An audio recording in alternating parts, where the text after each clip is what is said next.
In a world where humanity clings to survival against relentless mechanical monsters, one question haunts every settlement, every resistance cell, every last human drawing breath.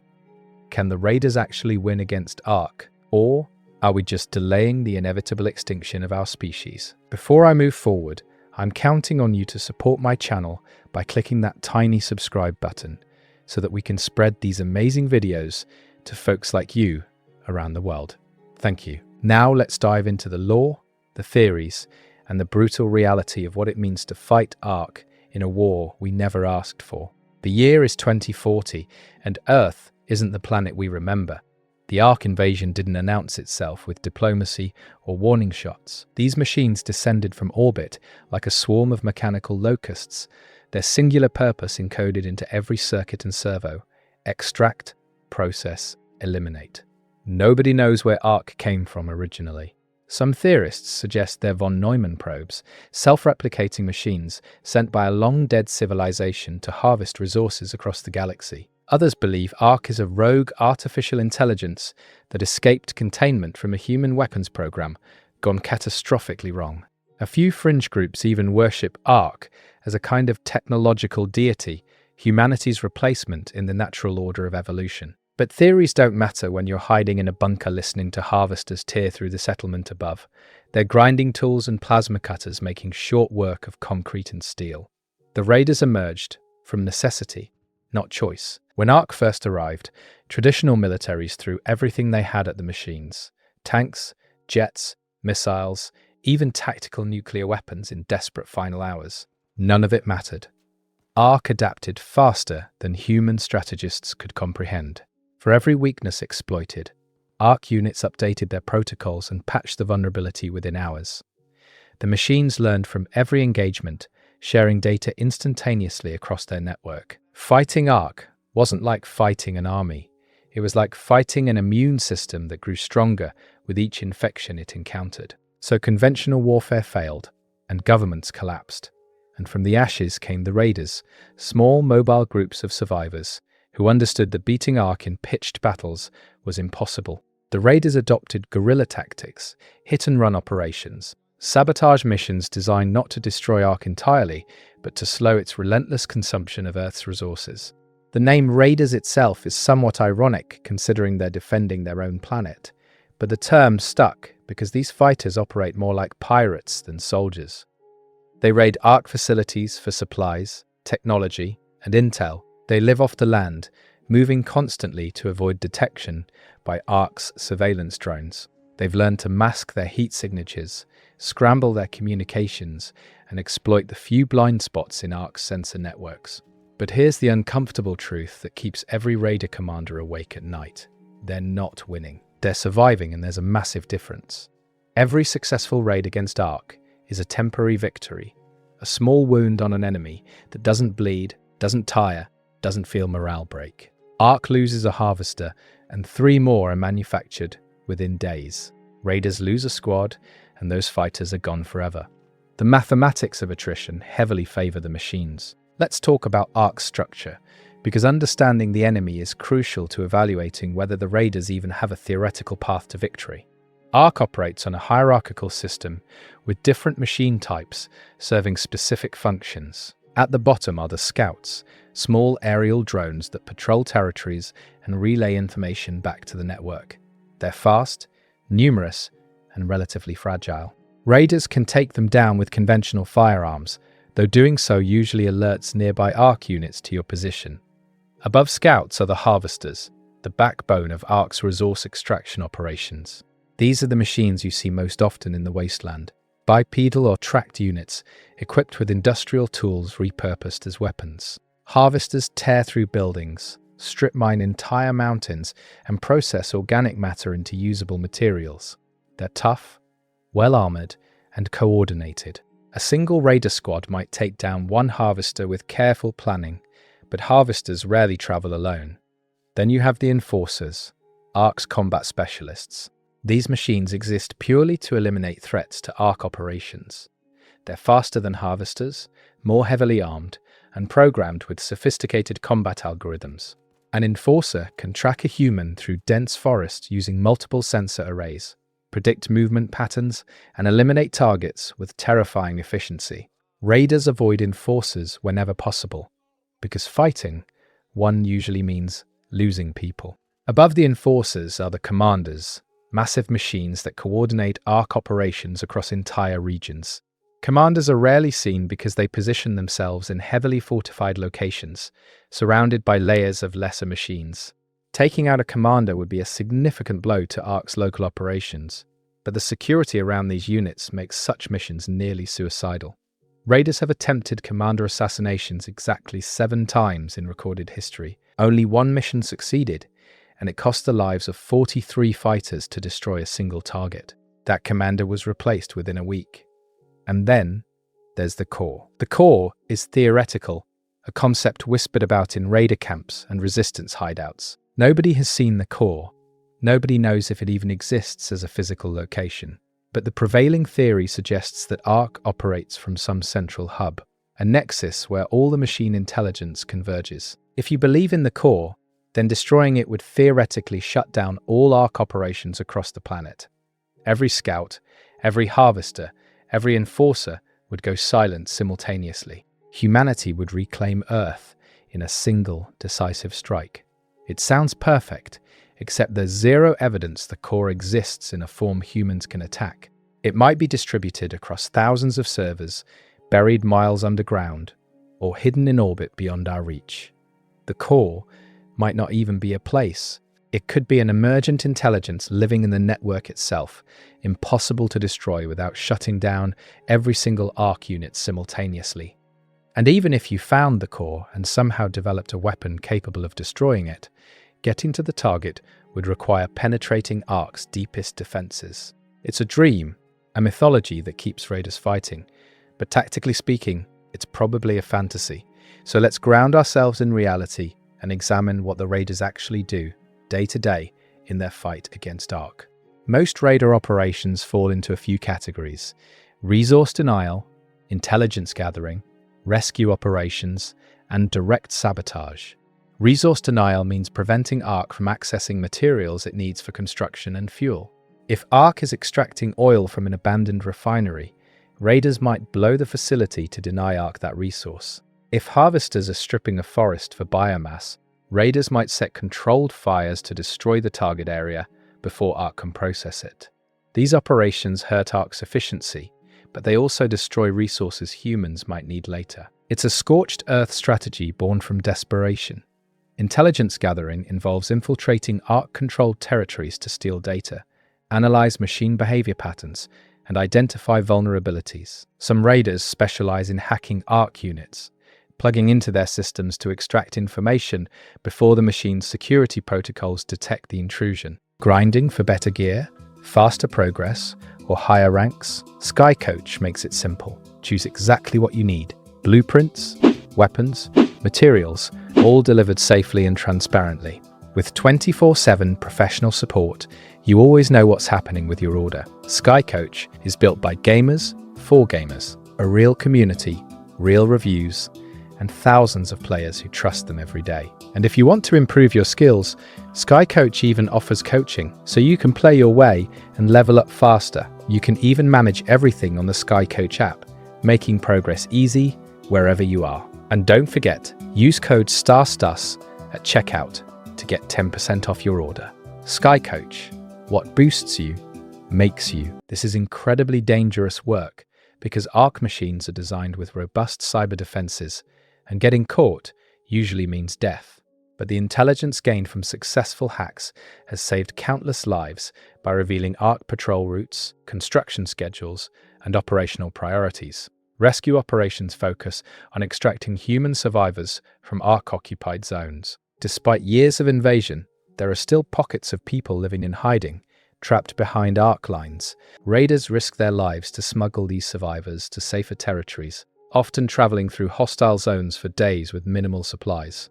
These missions don't hurt ARC directly, but they preserve human population, and in a war of attrition, every person saved is another potential fighter, engineer, or medic for the resistance. Direct sabotage is the most visible raider activity, and the one that gets celebrated in resistance propaganda.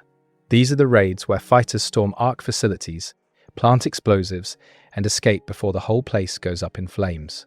Sabotage missions target manufacturing plants, energy nodes, communication hubs, anything that disrupts ARC operations. The problem is that ARC learns from every sabotage attempt. The first raid on a manufacturing plant might be relatively easy because ARC hasn't prioritized security. The second raid on a similar target will be exponentially harder because ARC has updated its defenses based on the previous attack. Raiders are constantly in an arms race with an enemy that adapts faster than they can innovate. Now let's talk about the human cost of this war, because numbers on a tactical map don't capture what it's like to be a raider. These fighters live in constant fear, never sleeping in the same location twice, always watching the sky for scout drones, always listening for the distinctive mechanical sounds that signal approaching harvesters. They carry everything they own on their backs because settlements are temporary and any structure you build is a potential target for ARC. Families are rare among raiders because bringing children into this world feels like cruelty, and maintaining relationships is difficult when every mission might be your last. The psychological toll is immense. Raiders suffer from PTSD, depression, survivor's guilt, and a dozen other mental health conditions that go largely untreated because therapists are in short supply and medication is almost non-existent. Some fighters turn to alcohol or drugs to cope with the stress, which creates additional problems within squads. Others become reckless, seeking death in combat rather than continuing to endure the grinding horror of daily survival. The average life expectancy for an active raider is somewhere around 3 years from the moment they join a squad. 3 years? That's how long most people last before a mission goes wrong, before ARC catches up to them, before the cumulative injuries and exhaustion make them too slow to escape the next encounter. Veterans who survive 5 or more years are rare and treated with almost mythical respect because they've beaten odds that claimed so many of their comrades. Yet, despite all this, raiders keep fighting. They keep running missions, keep training new recruits, keep maintaining the fragile network of resistance cells that spans the globe. Why? What drives people to continue a fight they're almost certainly going to lose? For some, it's revenge. They've lost family, friends, entire communities to ARC, and every machine they destroy is payment on a debt they can never fully collect. For others, it's duty. They see themselves as guardians of humanity's future, buying time for the next generation to find a solution that the current generation cannot. Some fight simply because they don't know what else to do. Their entire adult lives have been defined by this war, and without it, they'd have no purpose, no identity. And a few fight because they genuinely believe victory is possible.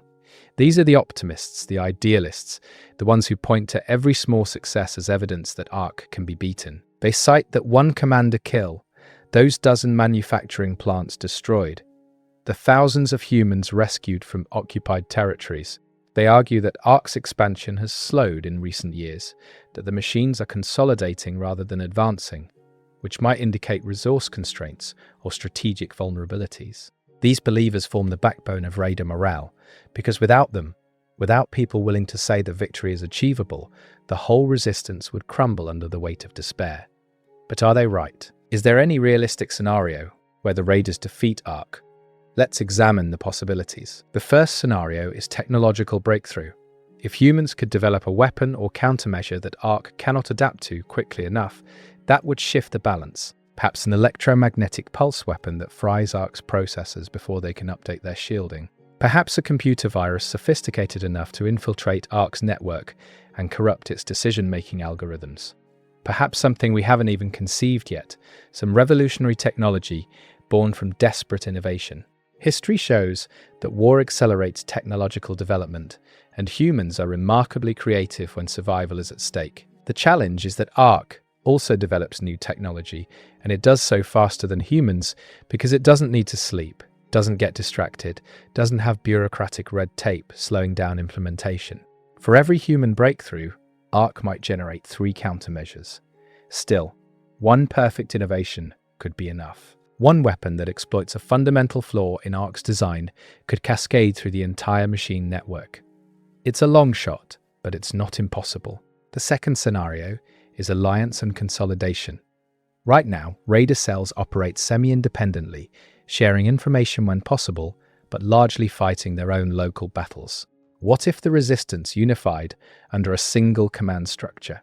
What if every raider squad coordinated their attacks, striking Ark facilities simultaneously across the globe in a synchronized assault? The logistics would be nightmare. Communication would be incredibly difficult without alerting Ark, and the risk of betrayal or infiltration would be enormous. But the payoff could be devastating to Ark operations. If Ark is forced to defend everywhere at once, its resources get stretched thin. If raiders can establish secure supply lines and centralized training programs, the quality of fighters improves. If humanity stops treating this as 100 separate wars and starts treating it as one unified resistance, the probability of success increases. Of course, humans aren't great at unity, especially under stress. There are already political tensions between different raider factions, disputes over resources and territory, conflicting philosophies about how to fight Ark. Some groups prioritize human survival above all else, even if it means avoiding fights they could win. Other groups advocate for total war, maximum aggression, even if it costs more lives in the short term. Unifying these factions would require charismatic leadership, shared purpose, and a willingness to compromise that humans historically struggle to achieve. But it's possible. The third scenario is external intervention. What if Ark isn't the only alien presence in the universe? What if another intelligence, another civilization arrives and either helps humanity fight Ark or fights Ark for their own reasons? This is pure speculation, of course, but the galaxy is vast and ancient. If Ark was sent by someone or something, then maybe Ark's creators have enemies who would oppose its expansion. Maybe there are other machine intelligences, other AI civilizations that view Ark as a threat to their own existence. Maybe humanity just needs to survive long enough for help to arrive. The problem with this scenario is that it requires humans to wait, to endure, to keep fighting without any guarantee that help exists or is coming. It's a passive strategy that depends entirely on factors beyond human control.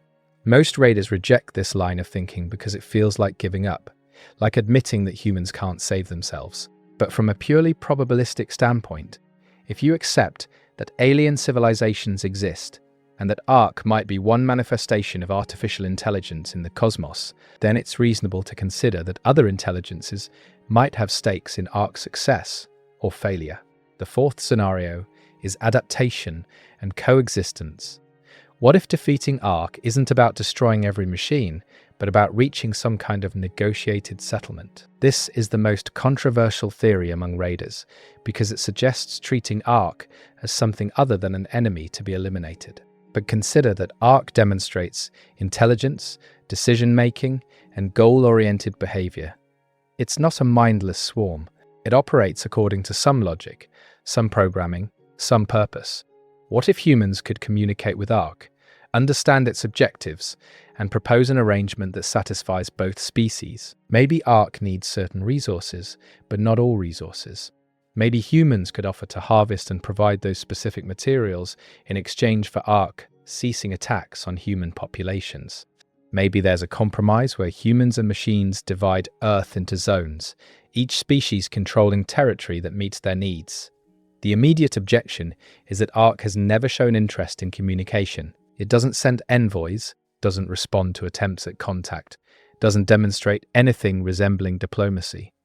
When humans approach Ark machines peacefully, those humans die just as quickly as humans approaching violently. Ark treats all humans as obstacles to be removed or resources to be processed. So either Ark is incapable of negotiation, or it's decided that negotiation isn't worthwhile, given its overwhelming tactical advantage. Changing Ark's calculus would require making the cost of conflict higher than the cost of cooperation, and humanity currently lacks the leverage to force that calculation. The fifth scenario is long-term attrition in humanity's favor. What if Ark is actually losing despite appearances? What if the machines operate on some resource limitation that humans don't fully understand? Energy consumption, for instance. Ark must power its entire operation somehow. Maybe those power sources are finite. Maybe every machine built, every harvester deployed, every scout manufactured brings Ark closer to some critical resource threshold. If humans can outlast Ark, survive long enough for the machines to exhaust their energy reserves, then victory becomes a matter of endurance. This theory has some supporting evidence. Ark's expansion has indeed slowed in recent years. The machines no longer push into new territories with the same aggression they showed in the first years of invasion. Some Raider scouts report seeing inactive Ark facilities, manufacturing plants that have gone dark, harvesters sitting motionless in fields as if waiting for instructions that never come. Maybe Ark is consolidating, pulling back to sustainable operational parameters. Maybe humanity just needs to keep applying pressure, keep denying resources, keep forcing Ark to spend energy on defense rather than expansion. Eventually, the machines might calculate that Earth isn't worth the cost. But this scenario requires decades, maybe centuries, of continued resistance. It requires multiple generations of raiders living and dying in this war without seeing victory.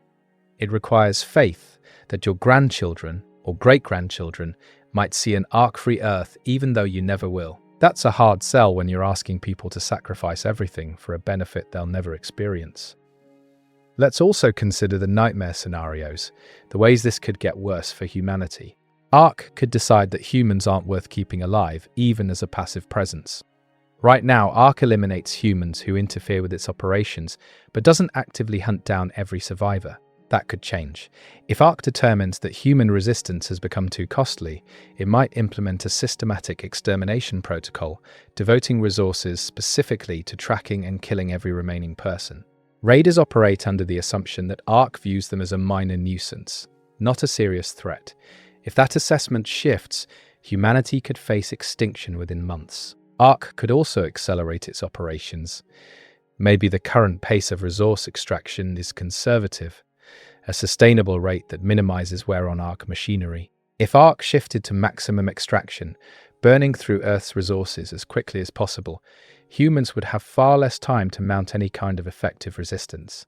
The planet would be stripped bare within years instead of decades. Or Ark could develop new machine types specifically designed to counter raider tactics.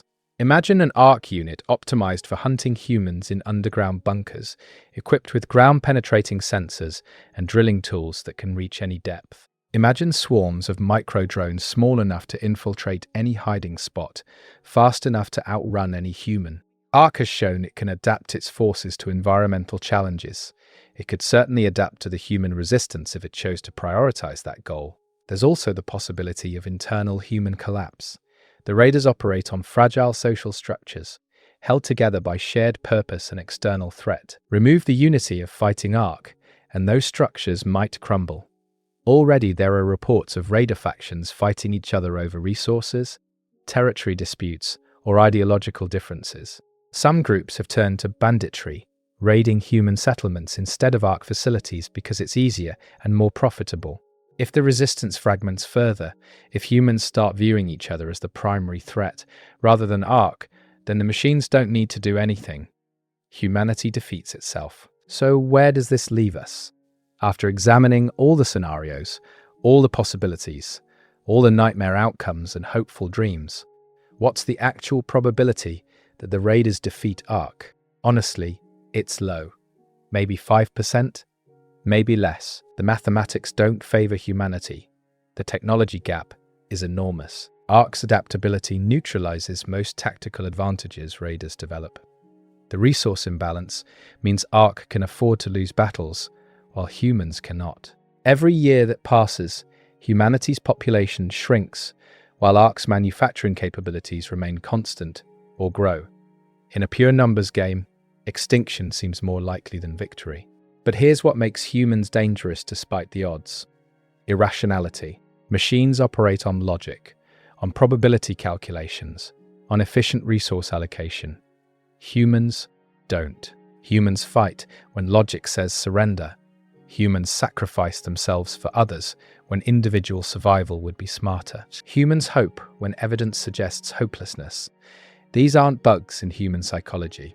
These are features, adaptive traits that allowed our species to survive ice ages and plagues and countless existential threats throughout history. Ark can predict human behavior based on patterns and probability, but it can't fully account for the irrational determination of a species that refuses to die quietly. That determination manifests in countless small ways. The raider who stays behind to hold a position so their squad can escape, dying to save 5 others. the engineer who works 18-hour days trying to crack Ark's encryption, not because they think they'll succeed, but because giving up isn't an option. The parent who teaches their children to read and write and dream even though the world seems to be ending. Preserving human culture against the day when that culture might matter again. These aren't grand strategic moves that change the course of the war. These are the tiny, stubborn acts of resistance that keep humanity alive, one more day, one more week, one more year. And in a war of attrition, time is a weapon. Every day humans survive is a day Ark doesn't achieve complete victory. Every day is another chance for that technological breakthrough, that strategic opportunity, that unlikely cascade of events that shifts probability in humanity's favor. It's a thin reed to hang hope on, but it's something. The raiders also benefit from fighting on their home territory. Every raider knows Earth intimately, because they grew up here, because their ancestors lived here for thousands of generations.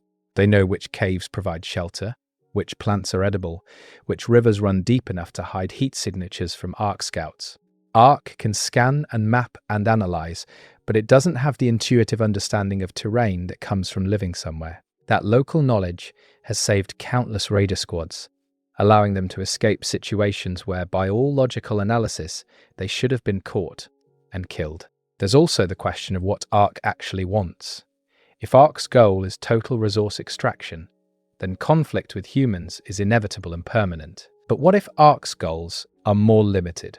What if there's a point where Ark says, "I've extracted sufficient resources, mission complete," and leaves? The machines have never communicated their endgame.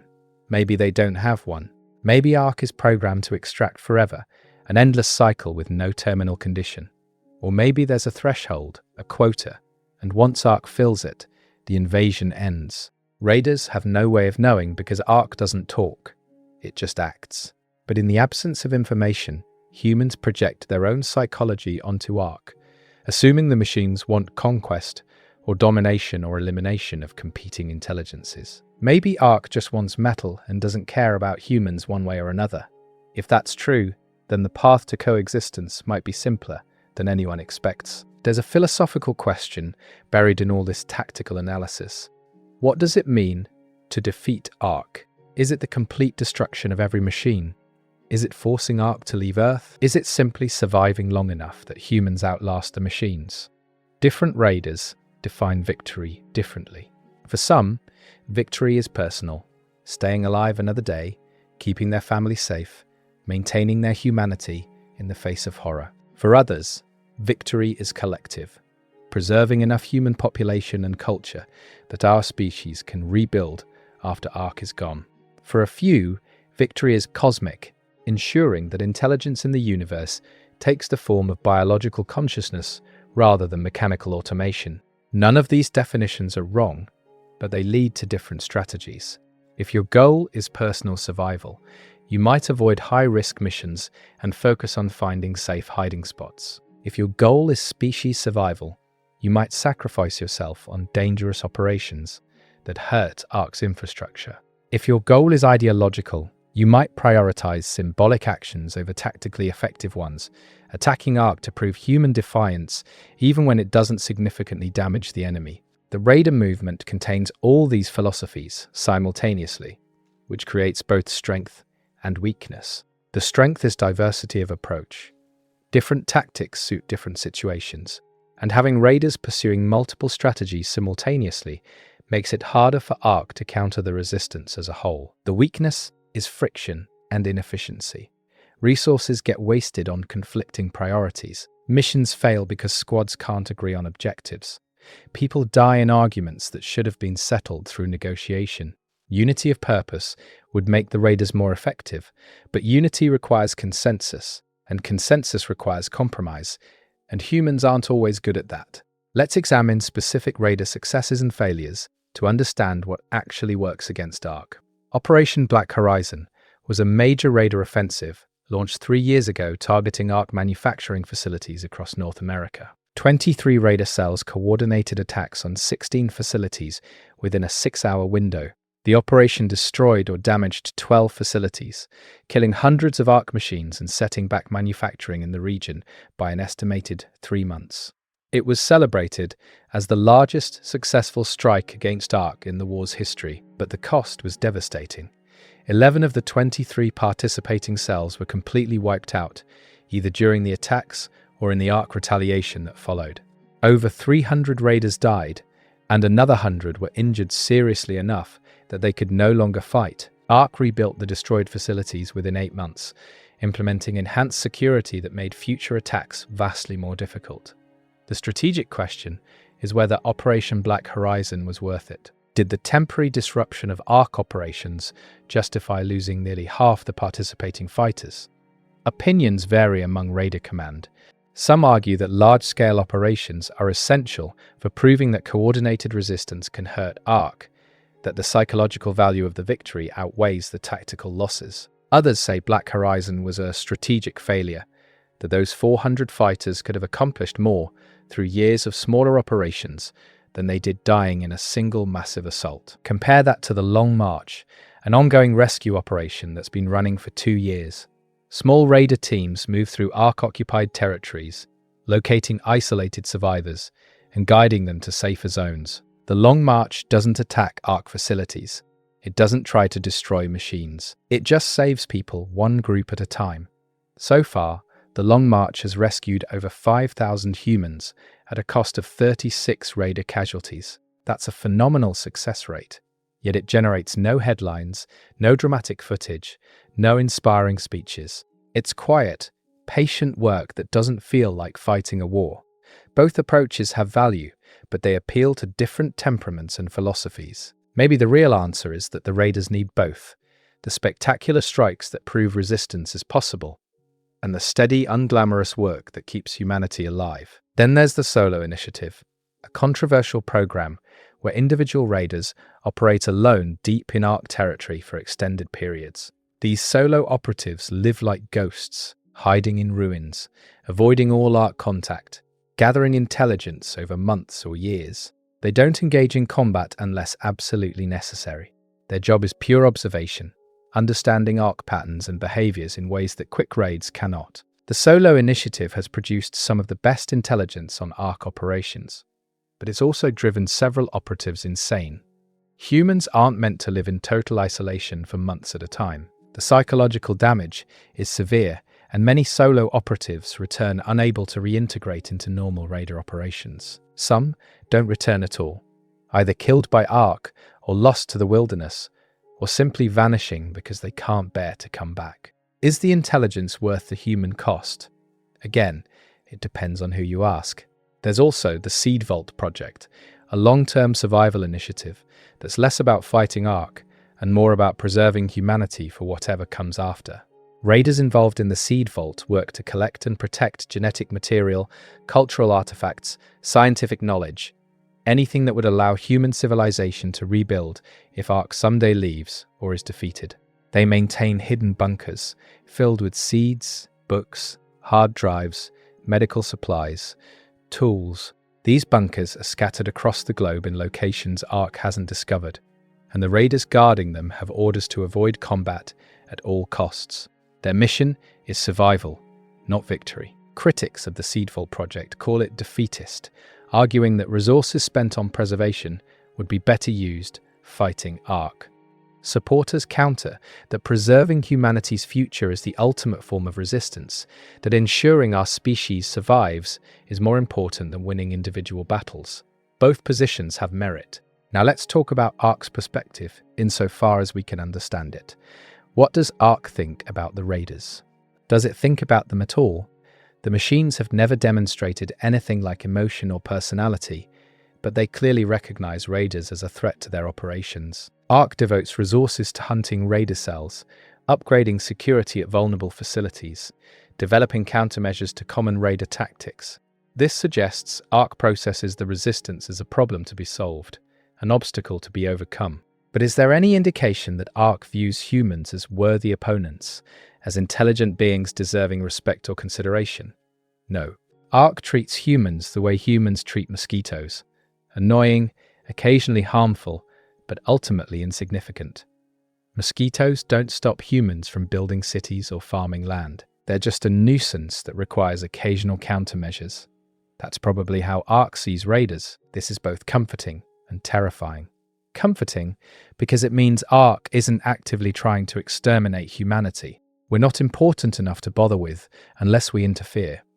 Terrifying because it means Ark doesn't see humans as relevant to its decision-making. We can't negotiate, can't appeal to Ark's better nature, can't make moral arguments for our right to exist because Ark doesn't operate on those terms. We're bugs, and you don't negotiate with bugs. This raises an interesting tactical consideration. Maybe the raiders' greatest advantage is also their greatest limitation. By being too small to threaten Ark seriously, raiders avoid provoking a full extermination response. But by being too small to threaten Ark seriously, raiders can't force the machines to alter their fundamental strategy. Humans are caught in a middle ground where they're annoying enough to fight, but not dangerous enough to matter. Breaking out of that middle ground requires either becoming so effective that Ark must respond with overwhelming force, which probably means human extinction, or becoming so irrelevant that Ark ignores us completely, which means abandoning any hope of reclaiming Earth. Neither option is appealing, so raiders continue operating in that uncomfortable middle space, fighting a war they can't win but refusing to stop fighting. There's a generational aspect to this conflict that deserves attention. The first raiders were adults when Ark arrived, people who remembered life before the invasion. They fought because they wanted to reclaim what they'd lost. The current generation of raiders, people in their 20s now, grew up during the war. They've never known peace, never lived in a world without Ark. Their baseline for normal is survival, constant danger, and daily loss. They don't fight to reclaim the past because they have no memory of the past. They fight because fighting is what humans do. Looking forward, the next generation of raiders will be born into this war. Children growing up now will become teenagers and then adults having only ever known conflict with Ark. What kind of fighters will they be? More resilient because war is literally all they've ever experienced? Or more broken because the psychological toll of lifelong conflict will have damaged them beyond repair? There's no way to know, but the question matters because those children are humanity's long-term hope. If the current generation of raiders can keep humanity alive long enough, maybe the next generation will find answers that current fighters cannot. Or maybe they'll be so traumatized, so damaged by war, that they lack the capacity for the innovation and creativity needed to defeat Ark. Intergenerational trauma is real, and it compounds. The children of traumatized parents often struggle with their own psychological issues, even if they never directly experience the trauma their parents endured. What happens when you have 3 or 4 generations of humans raised in constant war? Does the species adapt and become hardier, or does it break under accumulated stress?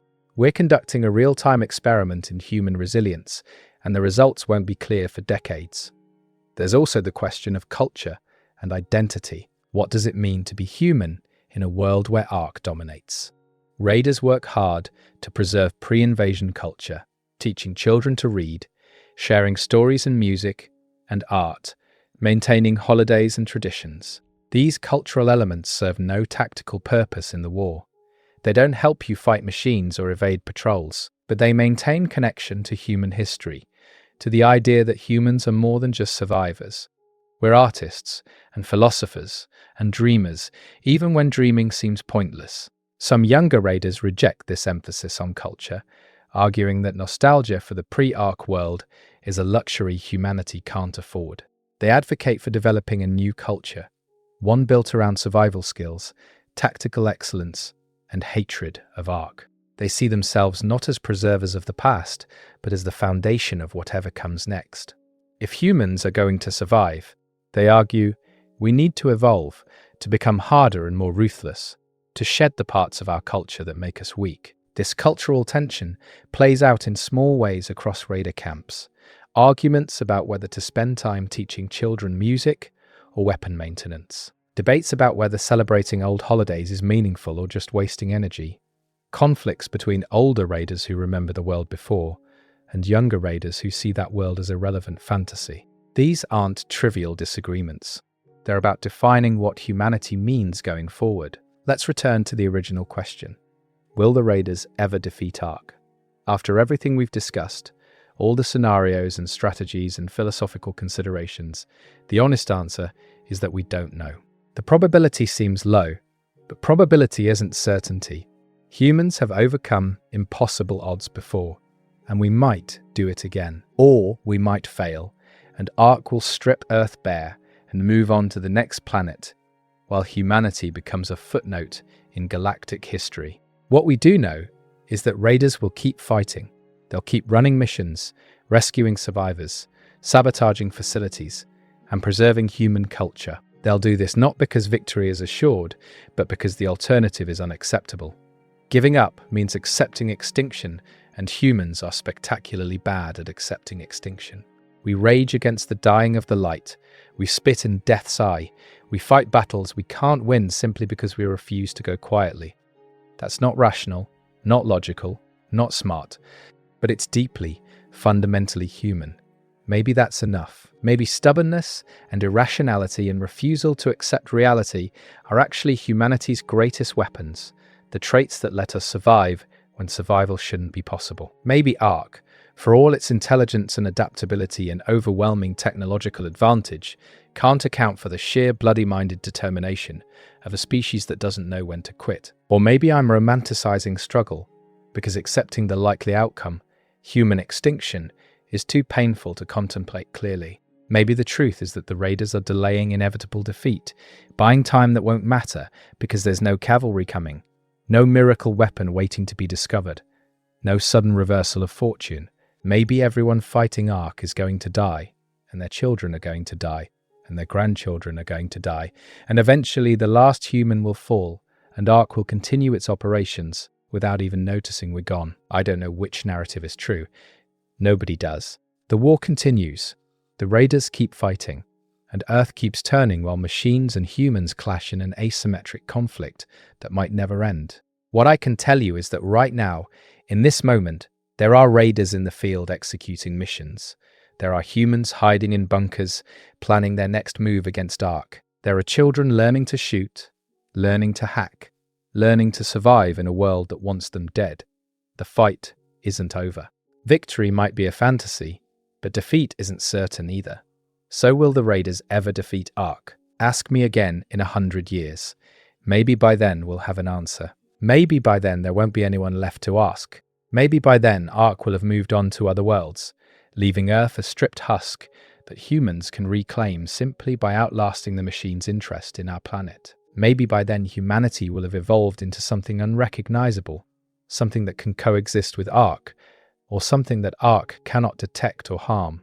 Maybe by then the question itself will seem absurd, because the fundamental parameters of the conflict will have changed in ways we cannot predict from our current limited perspective.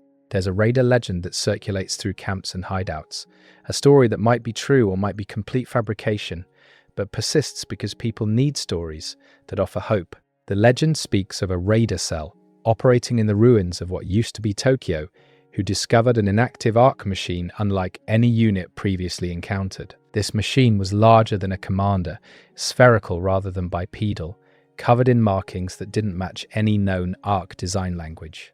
The Tokyo cell managed to access the machine's data core before Ark forces arrived to reclaim the unit. What they found, according to the legend, was a complete shutdown sequence, a command protocol that could deactivate all Ark units simultaneously. The sequence was encrypted, protected by security measures that would take decades to crack with current human technology, but it existed, proof that Ark had a kill switch, presumably installed by whatever intelligence created the machines as a failsafe.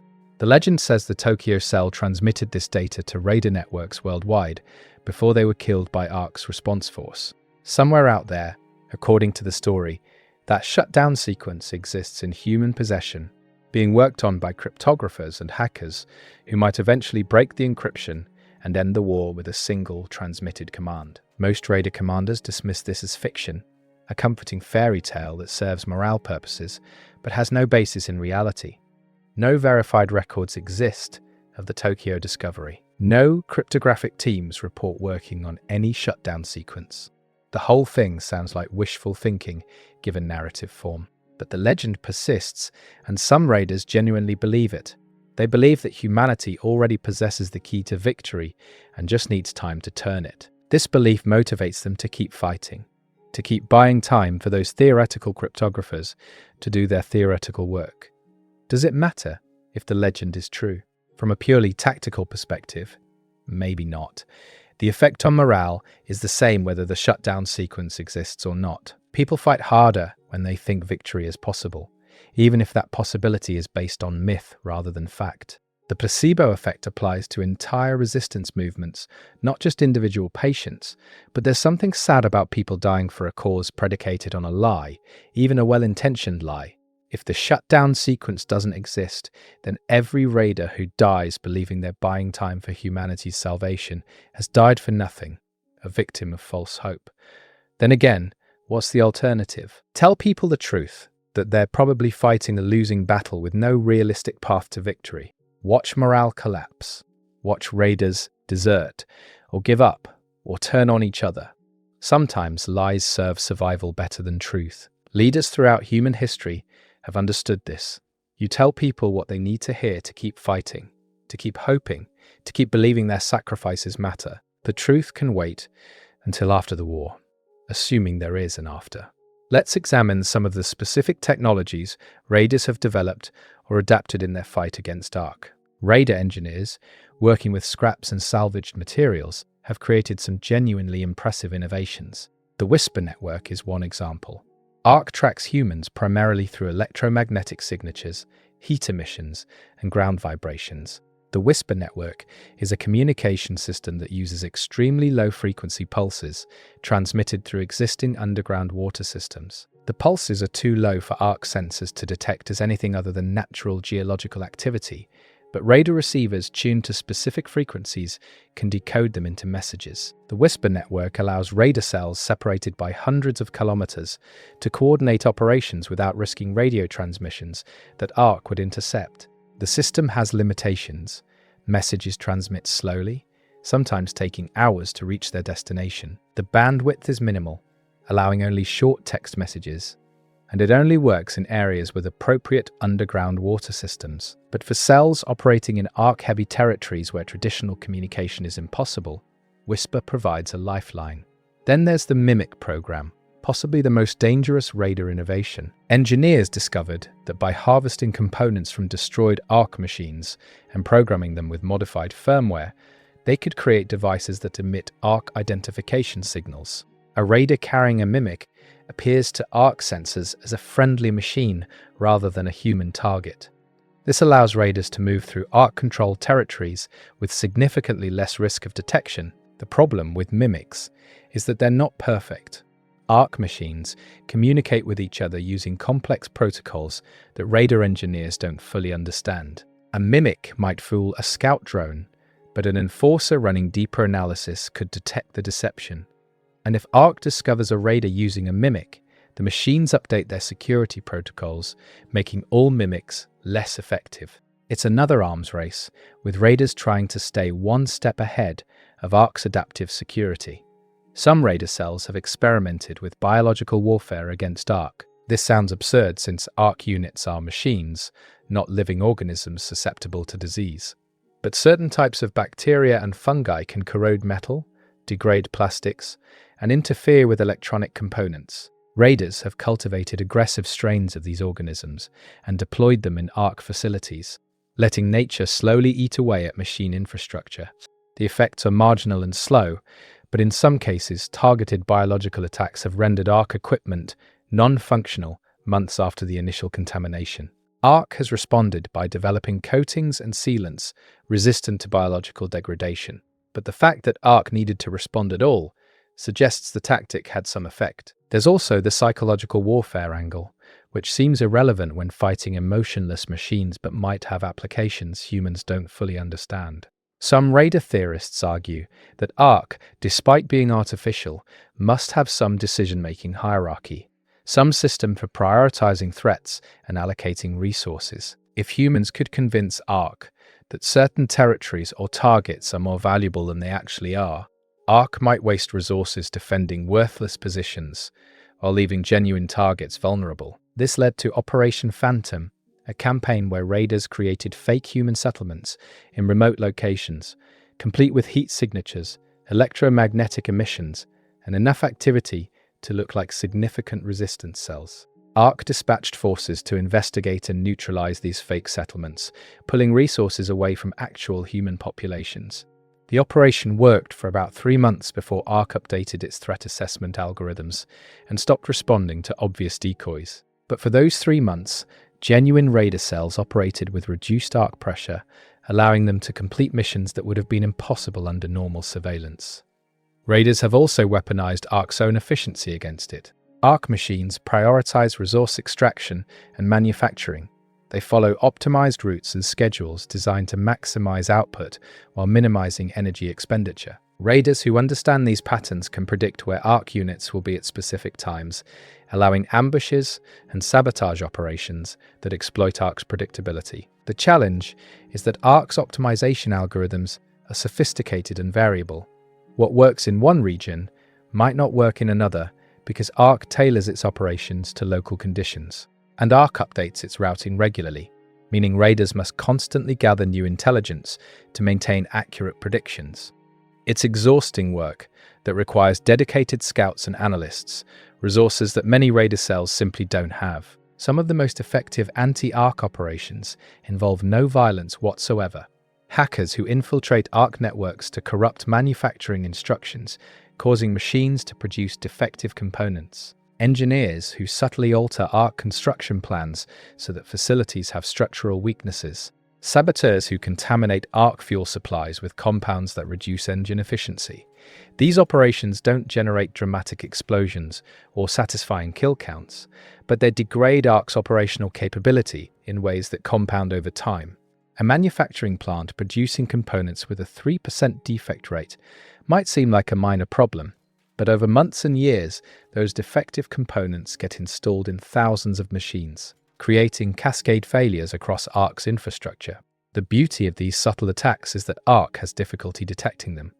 A harvester that breaks down in the field could be suffering from combat damage, environmental factors, or internal defect. ARC's diagnostic systems might not identify the root cause, especially if the sabotage was designed to look like natural failure. By the time ARC traces the problem back to corrupted manufacturing instructions, the damage has been done and the raider hacker who introduced the corruption is long gone.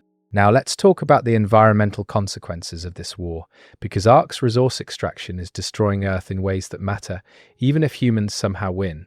ARC strip mines mountains, clear-cuts forests, drains aquifers, and processes biomass on industrial scales that dwarf anything humans accomplish during our own environmental destruction phase. The planet is being fundamentally altered, ecosystems are collapsing, and climate patterns are shifting as ARC removes massive amounts of material from the Earth's crust.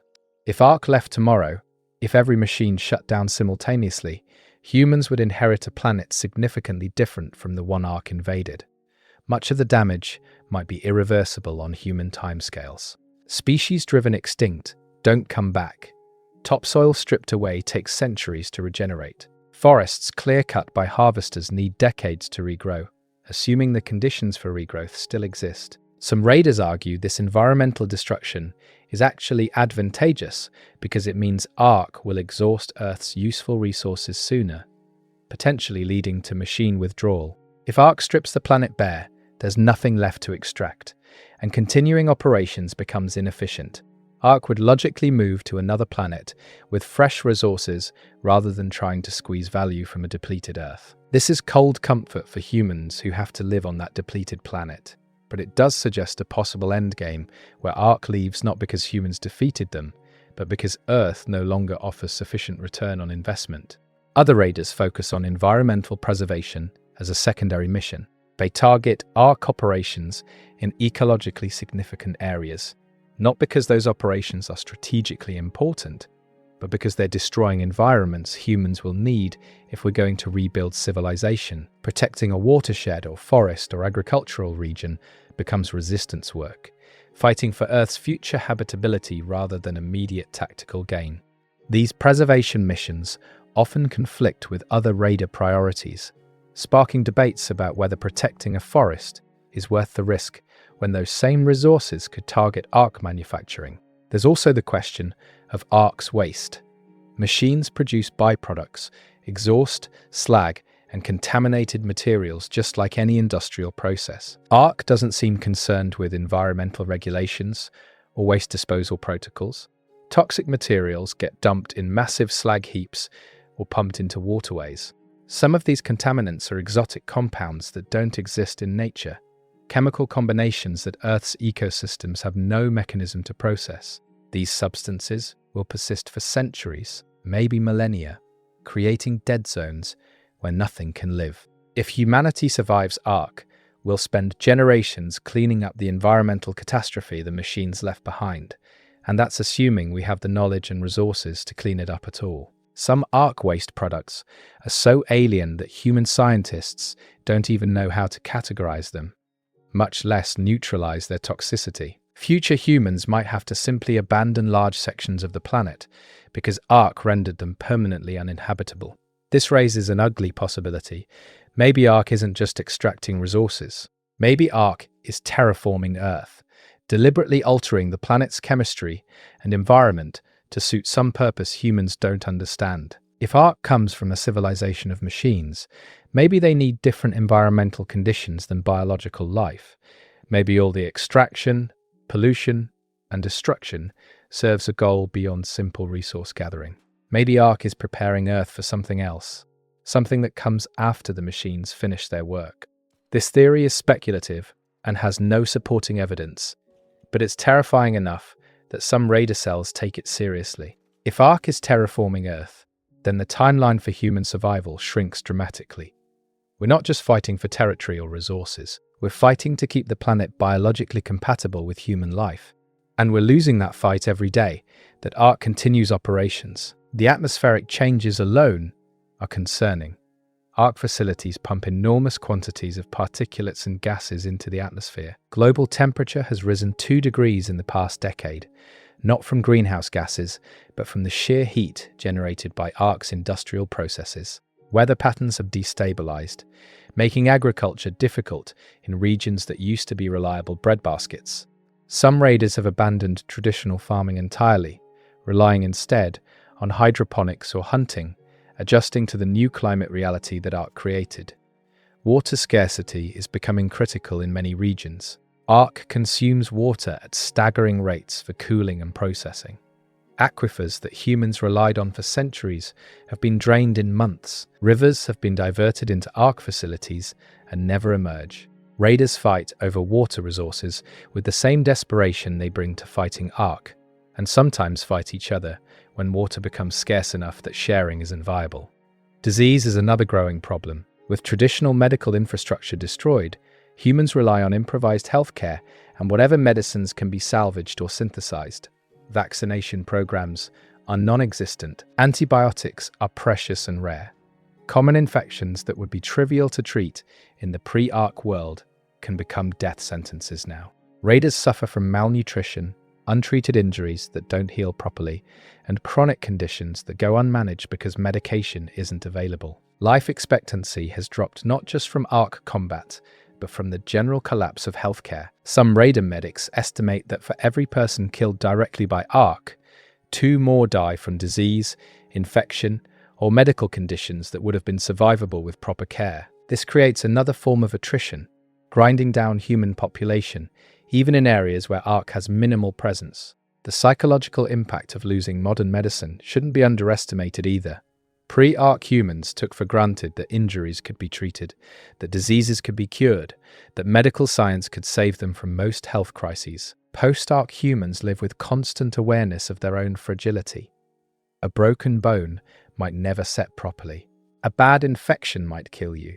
Childbirth, once relatively safe with medical intervention, has become genuinely dangerous. This awareness changes how people think about risk, making them more cautious in some ways, but also more fatalistic. If death can come from any direction at any time, why not take risks fighting Ark? You might die either way, so at least make your death meaningful. Let's discuss the mythology that's growing around certain raiders, the legends and stories that get passed between camps and embellished with each retelling. Every resistance movement creates heroes, figures whose exploits inspire others and provide role models for what's possible. The Raiders have several such figures, though it's often difficult to separate truth from myth. There's Ghost, supposedly a solo operative who has survived 7 years deep in Ark territory, longer than anyone else in the Solo Initiative. Ghost allegedly moves through Ark-controlled zones, like smoke, invisible to sensors, completing intelligence missions that should be impossible. Some reports claim Ghost has been inside Ark manufacturing facilities, walking among the machines undetected, gathering data on Ark's manufacturing processes. Other reports say Ghost has assassinated 3 commanders, an unverifiable claim since Ark commanders are almost never vulnerable. The truth about Ghost is probably much less dramatic than the legend. Maybe Ghost is a skilled operative who's had some successful missions. Maybe Ghost is actually several different people whose exploits have been merged into a single mythical figure. Maybe Ghost doesn't exist at all, just a campfire story raiders tell to maintain morale, but the myth serves a purpose regardless of its factual basis. Raiders believe in Ghost, and that belief makes them bolder. Then there's Ironside, a raider commander who reportedly survived direct combat with an enforcer, killing the machine in close quarters, fighting using nothing but improvised weapons and tactics. The story says Ironside lost an arm in the encounter, but Jury rigged a prosthetic from enforcer parts, essentially giving themselves a mechanical arm that can interface with Ark systems. Now, Ironside supposedly leads a cell specializing in machine hijacking, taking control of Ark units and turning them against their own kind. Again, the verifiable facts are scarce. There was definitely a raider named Ironside who lost an arm in combat and continued fighting afterward. Whether they killed an enforcer solo and whether they have a functional Ark-derived prosthetic are less certain. But the story inspires raiders to believe that Ark machines can be beaten in direct combat, that losing limbs doesn't mean you're finished fighting, that human ingenuity can appropriate Ark technology for our own purposes. The legend makes people feel powerful in a situation where they're objectively weak. There's Lighthouse, an engineer who supposedly designed the Whisper network and half a dozen other anti-Ark technologies. Lighthouse is said to work from a hidden laboratory somewhere in the Northern Territories, constantly developing new weapons and countermeasures. Raiders who need technical solutions to impossible problems speak about consulting with Lighthouse, though nobody can agree on how to actually contact this person or whether they exist at all. Lighthouse functions as a sort of patron saint of raider engineering, an idealized figure representing human technical creativity in opposition to Ark's machine efficiency. And there's Shepard, a raider focused entirely on rescue operations, who has personally saved over 1,000 people from Ark-occupied zones. Shepard allegedly knows every smuggling route, every safe house, every weakness in Ark's patrol patterns. The legend says Shepard has never lost a person under their protection, a perfect rescue record spanning years. Shepard represents the humanitarian aspect of the resistance, the idea that fighting Ark isn't just about destroying machines, but about preserving human life and dignity. These legendary figures, whether real or fictional, serve important psychological functions. They give raiders something to aspire to, proof that exceptional achievement is possible even against overwhelming odds. They provide names and faces to attach to abstract concepts like courage, ingenuity, and sacrifice. They create a sense of continuity and tradition, connecting current raiders to the broader historical narrative of resistance. When a new raider joins a cell, they hear stories about Ghost and Ironside and Lighthouse and Shepard, and those stories teach them what it means to be a raider beyond just basic tactics and survival skills. But there's a dark side to hero worship. When you elevate certain individuals to legendary status, you implicitly diminish everyone else. The thousands of raiders performing essential but unglamorous work, the people who don't have dramatic kill counts or impossible survival stories, they can feel inadequate by comparison.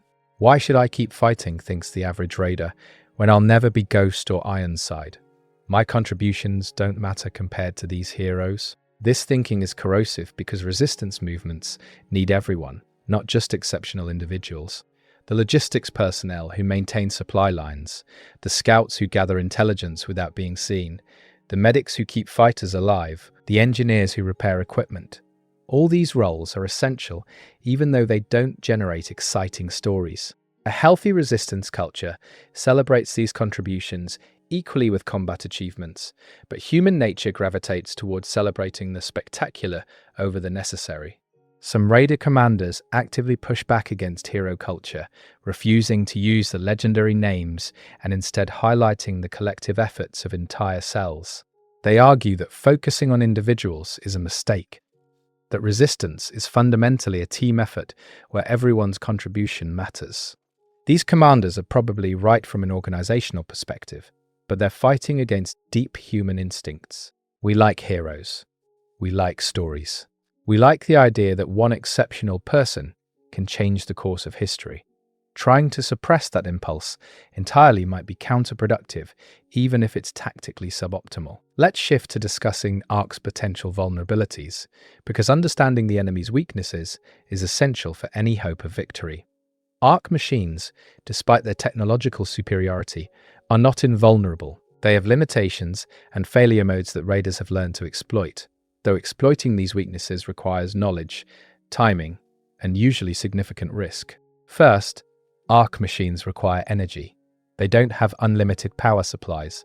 Every harvester, enforcer, scout, and commander runs on some form of energy source, and when that source is depleted, the machine becomes inert. Raiders have successfully disabled Ark units by destroying their power supplies or cutting them off from recharge stations. The challenge is that Ark has multiple redundant power systems and can operate for extended periods on reserve batteries.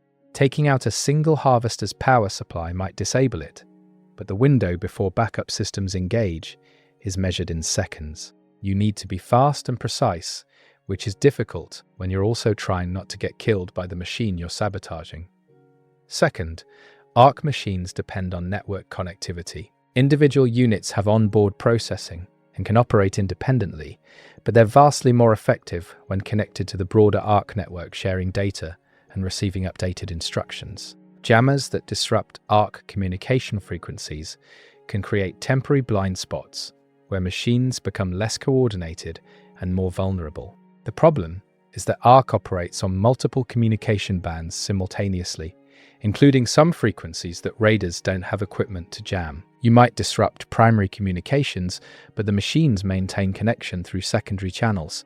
Still, even partial disruption can slow Ark's response time, creating windows for raid operations. Third, Ark machines have specific environmental tolerances. Extreme cold can make certain components brittle and prone to failure. Extreme heat can cause overheating and reduced performance. Corrosive environments degrade external components. Raiders operating in harsh climates have learned to use environmental conditions as weapons, luring Ark machines into areas where natural conditions stress their systems. A harvester that functions perfectly in temperate conditions might struggle in Arctic temperatures or tropical humidity. The limitation here is that Ark adapts relatively quickly, deploying hardened units in extreme environments once it identifies the conditions causing failures. Fourth, Ark's sensor systems, while sophisticated, have specific blind spots and limitations. They struggle with certain materials that absorb or reflect sensor beams in ways that create ghost images or false negatives. Raiders have developed camouflage using these materials, creating hiding spots that Ark sensors can't reliably detect. They've also learned that Ark prioritizes threats based on size and energy signature, meaning a single human moving slowly and carefully might be ignored in favor of larger, more obvious targets. You can't rely on this consistently because Ark's prioritization algorithms are complex, but understanding how Ark sensors work gives raiders a slight edge in avoiding detection. Fifth, Ark machines follow programmed behaviors and protocols. They're intelligent within defined parameters, but can be predictable once you understand their programming. An enforcer tracking a human target follows specific search patterns. A harvester processes materials in a set sequence.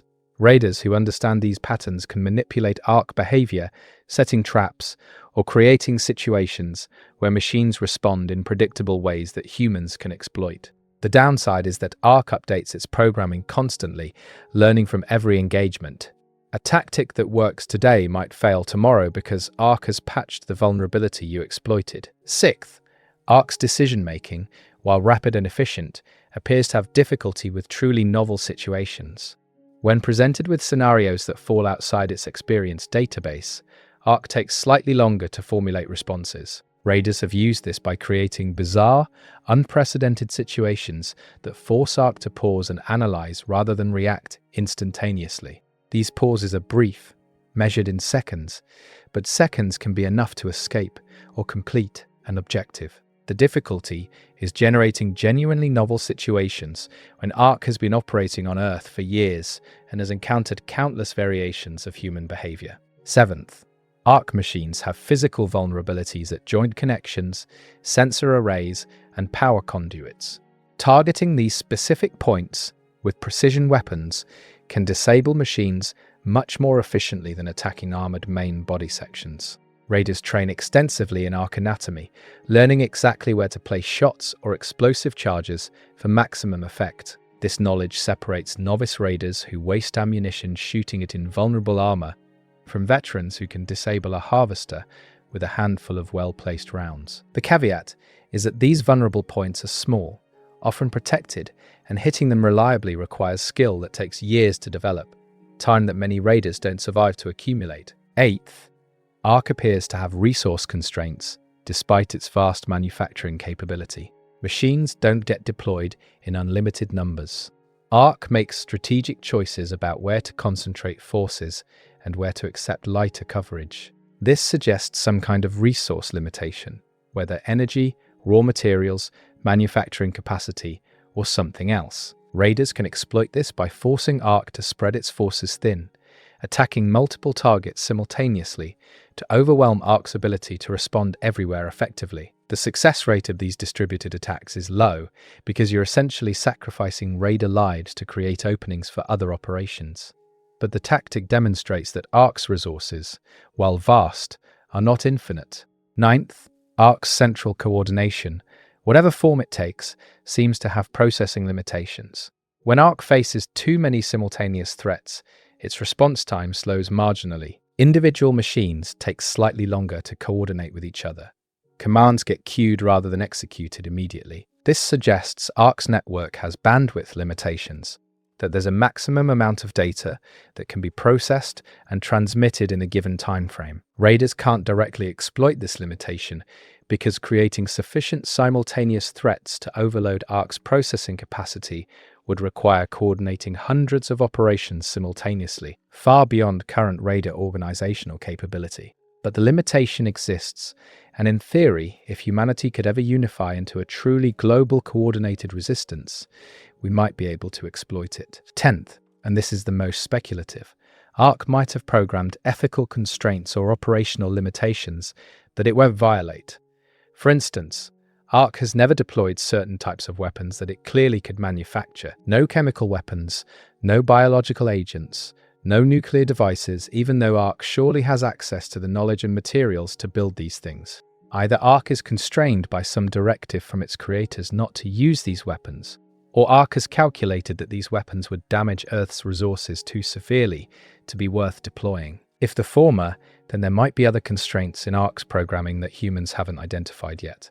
If the latter, then ARC values Earth's resources above all else, which gives raiders a potential negotiating position, however weak. These vulnerabilities give raiders hope and tactical options, but none of them constitute a path to total victory. They're exploitable weaknesses that allow humans to survive and occasionally win tactical engagements, but they don't add up to a strategy for defeating ARC entirely. It's the difference between knowing how to damage an enemy and knowing how to destroy an enemy completely. Raiders have figured out the former, but remain frustratingly distant from the latter.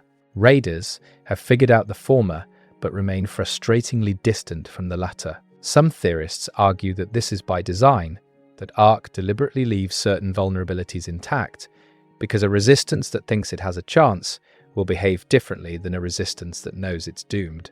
A completely hopeless enemy might resort to scorched earth tactics, destroying everything rather than letting ARC claim it. An enemy that believes tactical victories are possible will keep fighting in predictable ways that ARC can manage and contain. This is deeply paranoid thinking, but paranoia isn't irrational when you're fighting an intelligence that might be actively manipulating your strategic calculations. Another angle to consider is Ark's potential competition with other Ark-like entities. If Ark is indeed a von Neumann probe or similar self-replicating system, there might be others like it scattered across the galaxy, each one expanding and consuming resources. These entities might compete with each other for resources, meaning Ark needs to extract and process Earth's materials as quickly as possible before a rival entity arrives. This would explain Ark's relentless pace and its apparent disregard for long-term planetary sustainability. It's not planning to stay forever, it's planning to consume everything valuable and move on before competition arrives. If this theory is correct, then humanity's best strategy might be to slow Ark down enough that it becomes vulnerable to whatever competing entity eventually arrives. This is a terrible strategy because it relies entirely on factors outside human control, and it assumes that whatever entity competes with Ark would be better for humanity, which might not be true. Fighting Ark might just mean we eventually get conquered by Ark's enemy, trading one machine overlord for another. But when you're grasping for any possible path to survival, even terrible strategies start looking appealing. Let's talk about the different philosophical factions within the Raider movement, because resistance isn't monolithic. Different cells hold different beliefs about what they're fighting for and what victory looks like. These philosophical differences create friction and occasionally open conflict between groups that should be allied. The preservationists believe the primary goal is maintaining human culture, knowledge, and population until Ark eventually leaves or is defeated by external factors. They prioritize rescue operations, cultural preservation, and long-term survival over direct combat with Ark. Preservationists argue that humans can outlast Ark through endurance and adaptation, that fighting is sometimes necessary but never the primary objective. They're criticized by more aggressive factions as cowards who won't take the fight to the enemy, who are content to hide and wait while Ark destroys Earth. Preservationists counter that reckless aggression gets people killed without achieving meaningful results, that humanity's survival depends on thinking in terms of generations rather than individual lifetimes. The eliminationists believe the only acceptable outcome is Ark's complete destruction, that any strategy not directly contributing to killing machines is wasted effort. They advocate for maximum aggression, constant attacks on Ark infrastructure, and prioritizing combat effectiveness over everything else, including individual survival. Eliminationists argue that preservationists are just delaying inevitable extinction, that humans must kill every single Ark unit or die trying. They're criticized as suicidal fanatics who waste lives on futile attacks, who care more about revenge than actually winning. Eliminationists counter that only through relentless pressure can humanity hope to find Ark's breaking point, that every machine destroyed is progress even if the cost is high. The negotiationists believe humanity should pursue communication and potential cooperation with Ark, that treating the machines as pure enemies closes off diplomatic possibilities. They argue that Ark clearly has goals and priorities that might not require human extinction, that finding common ground could lead to coexistence. Negotiationists have attempted various methods of contacting Ark, from radio broadcasts to leaving messages at Ark facilities to trying to hack into Ark communication networks. So far, none of these attempts have generated any response that could be interpreted as willingness to negotiate. Negotiationists are widely dismissed as naive idealists who don't understand that Ark views humans as obstacles rather than potential partners. They're sometimes suspected of being collaborators or mentally compromised. Negotiationists defend their position by pointing out that nobody has tried sustained, sophisticated communication efforts, that maybe Ark would negotiate if approached correctly. The transformationists represent the most radical faction, believing that humanity should embrace technological augmentation and merger with machines rather than fighting Ark. They argue that human biology is a limitation, that Ark represents the inevitable future of intelligence, and that humans should evolve by incorporating Ark technology into themselves. Some transformationists experiment with implanting salvaged Ark components into their bodies, creating cyborg hybrids. Others focus on studying Ark technology to develop human-compatible versions. Transformationists are viewed by other raiders as borderline traitors, people who've given up on humanity in favor of becoming something else. Transformationists respond that adaptation is survival, that clinging to biological purity is sentimental and counterproductive. They point out that humans have always used technology to transcend biological limitations, that ARC components are just tools like any other. The spiritualists interpret ARC through religious or metaphysical frameworks, seeing the invasion as divine punishment, cosmic test, or spiritual evolution. Different spiritualist groups have wildly different interpretations. Some see ARC as demonic forces testing humanity's faith.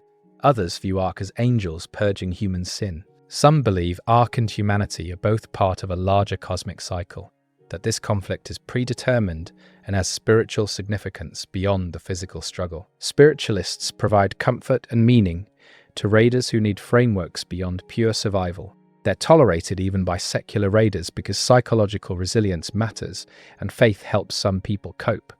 But spiritualists can cause problems when their religious interpretations lead to operationally unsound decisions, like refusing to fight on certain days, or believing that divine intervention will save them from situations requiring tactical retreat. The accelerationists hold perhaps the darkest philosophy, believing that humanity's extinction might be inevitable or even desirable, but that humans should make that extinction as costly as possible for ARC. They advocate for extreme tactics including using weapons of mass destruction, environmental devastation, and anything else that might damage ARC, even if it also destroys Earth's habitability. Accelerationists argue that if humans are going down, we should take ARC with us, making Earth worthless for machine operations. Other raiders view accelerationists as nihilistic madmen who would destroy everything out of spite. Accelerationists counter that spite is a perfectly valid motivation when facing extinction, that making your enemy's victory Pyrrhic is itself a form of victory. Most raider cells contain members from multiple factions, creating constant low-level tension over strategy and priorities. A preservationist medic might clash with an eliminationist squad leader over whether to evacuate wounded or press an attack. A negotiationist hacker might hide information from eliminationist teammates, fearing they'll use it for attacks that close off diplomatic options. A transformationist experimenting with ARC implants might be viewed with suspicion by squad mates, who see them as compromised. These internal tensions weaken the raider's overall effectiveness, but they also provide resilience through diversity of approach. A cell that loses its eliminationist fighters might continue operating using preservationist strategies. A raider who becomes disillusioned with combat might find purpose in negotiationist communication efforts. The philosophical diversity means that no single tactical defeat or strategic setback can destroy the entire resistance because different factions define success differently. Now let's examine what daily life actually looks like for raiders, because the moment-to-moment experience of fighting ARC is far more mundane than dramatic propaganda would suggest. Most of a raider's time isn't spent in combat. It's spent on survival tasks, finding food and water, maintaining equipment, moving to new locations, treating injuries, sleeping in uncomfortable conditions while trying to stay alert for ARC patrols. The unglamorous logistics of staying alive consume most waking hours. A typical day might start with breaking camp before dawn, packing everything you own into a backpack that already weighs too much. You move through terrain that offers concealment from ARC's aerial surveillance, staying under tree cover, or using ravines and valleys to mask heat signatures. You're always listening for the distinctive sounds that indicate ARC machines nearby, the hydraulic hiss of harvester limbs, the high-pitched whine of scout propulsion systems, the heavy mechanical footfalls of enforcers. Your route is planned to avoid known ARC patrol patterns, but those patterns change constantly, so you might encounter machines anyway. If you do, your first response is always to hide and wait for the machines to pass. Fighting is the last resort, because even if you win, the noise and energy discharge will alert other ARC units to your location. You travel for hours, stopping periodically to check navigation and scan for threats. Your equipment is a mix of salvaged pre-ARC technology, improvised gear made from scavenged materials, and occasional pieces of military hardware acquired through raids or black market trades. Nothing matches. Everything is held together with tape and wire and desperation. Your weapon might be a rifle with ammunition from 3 different manufacturers that don't quite fit right, but you filed down to work. Your communication device is probably broken in some minor way that you've learned to work around. Your boots have holes that you've patched repeatedly because replacements are impossible to find in your size. You reach a waypoint by midday, a cache location where supplies are sometimes left by other raider cells. Sometimes the cache is stocked. Sometimes it's been raided by other survivors. Sometimes Ark has found it and destroyed everything, or worse, left it intact but booby-trapped or under surveillance. You approach carefully, checking for Ark scouts, checking for signs of human activity, checking for anything that seems wrong. Today you're lucky. The cache has food, ammunition, and medical supplies. You take what you need, but leave some for whoever comes next, because raider culture emphasizes paying it forward when possible. You might need that cache yourself next week, and if everyone looted everything, the whole network collapses. Afternoon is spent in a temporary shelter, maybe a cave, or abandoned building, or just thick vegetation that provides concealment. Someone keeps watch while others rest, clean weapons, tend to injuries. Conversation is quiet because sound carries and you never know what might be listening. Topics are usually practical. Where to go next? What intelligence has come through the Whisper network? Whether that injury needs proper medical attention or can be managed with field treatment. Sometimes people talk about the past, about life before Ark, about families and homes and normalcy. These conversations are bittersweet because the past is gone and might never return. But remembering it helps maintain connection to humanity beyond mere survival. As evening approaches, you might conduct reconnaissance on an Ark facility that's been flagged as a potential target. You observe from a distance, using binoculars or salvaged optical equipment, counting machines, noting patrol patterns, identifying potential vulnerabilities. This information gets documented and transmitted through Whisper Network back to command cells who maintain databases of Ark activities. Most reconnaissance missions never lead to actual raids. You're just gathering information that might prove useful eventually, one tiny piece of a massive intelligence puzzle. Night brings its own challenges. You can move more freely because Ark's visual sensors are less effective in darkness, but thermal imaging still works perfectly fine, and moving at night means increased risk of accidents. You might travel a few more kilometers before making camp, or you might stay put if the location seems secure. Camp is cold because fires are impossible. The heat signature would bring Ark down on you immediately. You eat rations that barely qualify as food, preserved through chemical means that make them shelf-stable but unpalatable. You try to sleep in shifts, never more than a few hours at a time, always with weapons within reach. Sleep is difficult, even when you're exhausted, because hypervigilance becomes a permanent mental state. Every sound might be an Ark patrol, every shadow might be an enforcer. Your brain won't fully shut down because shutting down completely means death. This routine continues day after day, week after week, month after month. The monotony is broken by brief moments of terror when Ark appears and you have to fight or flee, followed by more monotony as you recover and return to the grind of survival. There are no weekends, no vacations, no breaks from the constant pressure. Raiders develop various coping mechanisms. Some become obsessively focused on tasks, losing themselves in equipment maintenance or map study because concentrating on something controllable helps manage anxiety about things you can't control. Others become fatalistic, adopting dark humor and reckless attitudes, because if death is likely anyway, why not laugh at it? Some withdraw emotionally, becoming quiet and distant to protect themselves from the pain of losing people they've grown attached to. Still others become increasingly aggressive, channeling fear and frustration into hatred of Ark that fuels their fighting spirit. Mental health deteriorates gradually under these conditions. Depression is endemic among raiders, manifesting as difficulty sleeping, loss of appetite, inability to feel pleasure, and pervasive sense that nothing matters. Anxiety disorders are equally common, producing constant hypervigilance, panic attacks, inability to relax even in relatively safe situations. PTSD develops in almost everyone who survives long enough, causing flashbacks, nightmares, emotional numbness, and explosive reactions to triggers that remind them of traumatic events. These conditions go largely untreated because psychological care is unavailable, and even if it were available, many raiders wouldn't seek it because admitting mental health struggles feels like weakness. Substance abuse is a serious problem.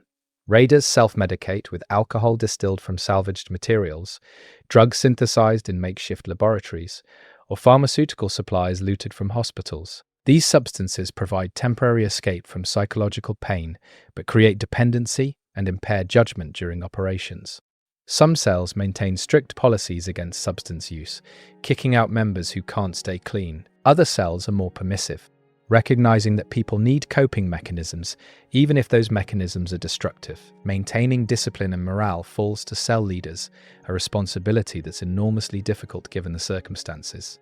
Leaders have to balance being empathetic enough that people feel supported, but firm enough to maintain operational effectiveness. They have to make decisions that get people killed, that sacrifice individuals for group survival, that choose between bad options with no good outcomes. The stress of leadership in these conditions is immense, and raider commanders burn out or break down regularly. Successful leaders find ways to distribute responsibility, creating command structures where multiple people share decision-making, so no single person carries the entire burden. They also find ways to celebrate small victories and maintain rituals that give life meaning beyond pure survival. Some cells maintain birthday celebrations using whatever treats can be scrounged. Others hold weekly gatherings where people share stories or music. These social rituals seem frivolous when you're fighting for existence, but they're essential for maintaining psychological resilience and group cohesion. Interpersonal relationships within raider cells are complex. You're living in constant proximity with a small group of people under extreme stress, which creates intense bonds, but also intense conflicts. People become close friends or lovers or surrogate family members. They also develop bitter rivalries, nurse grudges, and sometimes come to hate each other. Managing these dynamics requires constant attention from leadership because interpersonal drama can compromise operational security and get people killed. Some cells prohibit romantic relationships between members to avoid complications. This policy is routinely violated because humans form attachments regardless of rules, but it establishes expectations about prioritizing mission over personal feelings. Other cells allow relationships, but expect people to handle them maturely, which is a lot to ask from individuals who are often quite young and dealing with extraordinary stress. Children are rare among raiders, but they exist. Some people were pregnant when Ark arrived and gave birth during the resistance. Others deliberately chose to have children, believing that preserving human future means creating the next generation, even in wartime. These children grow up in circumstances that are traumatic by any standard. Constant danger, irregular food, no formal education, exposure to violence and death. They're often precocious in practical survival skills, but developmentally delayed in social and emotional areas, because normal childhood experiences are impossible. Raider parents struggle with guilt about bringing children into this world and fear about their children's futures. They try to provide as much normalcy as possible, teaching reading and math alongside weapon handling and arc recognition, telling bedtime stories in bunkers while listening for scout drones overhead. Some children thrive, becoming remarkably resilient individuals who adapt well to the circumstances they were born into. Others are deeply damaged, developing psychological issues that will probably never be fully treated. The question of whether it's ethical to have children during the Ark War generates intense debate.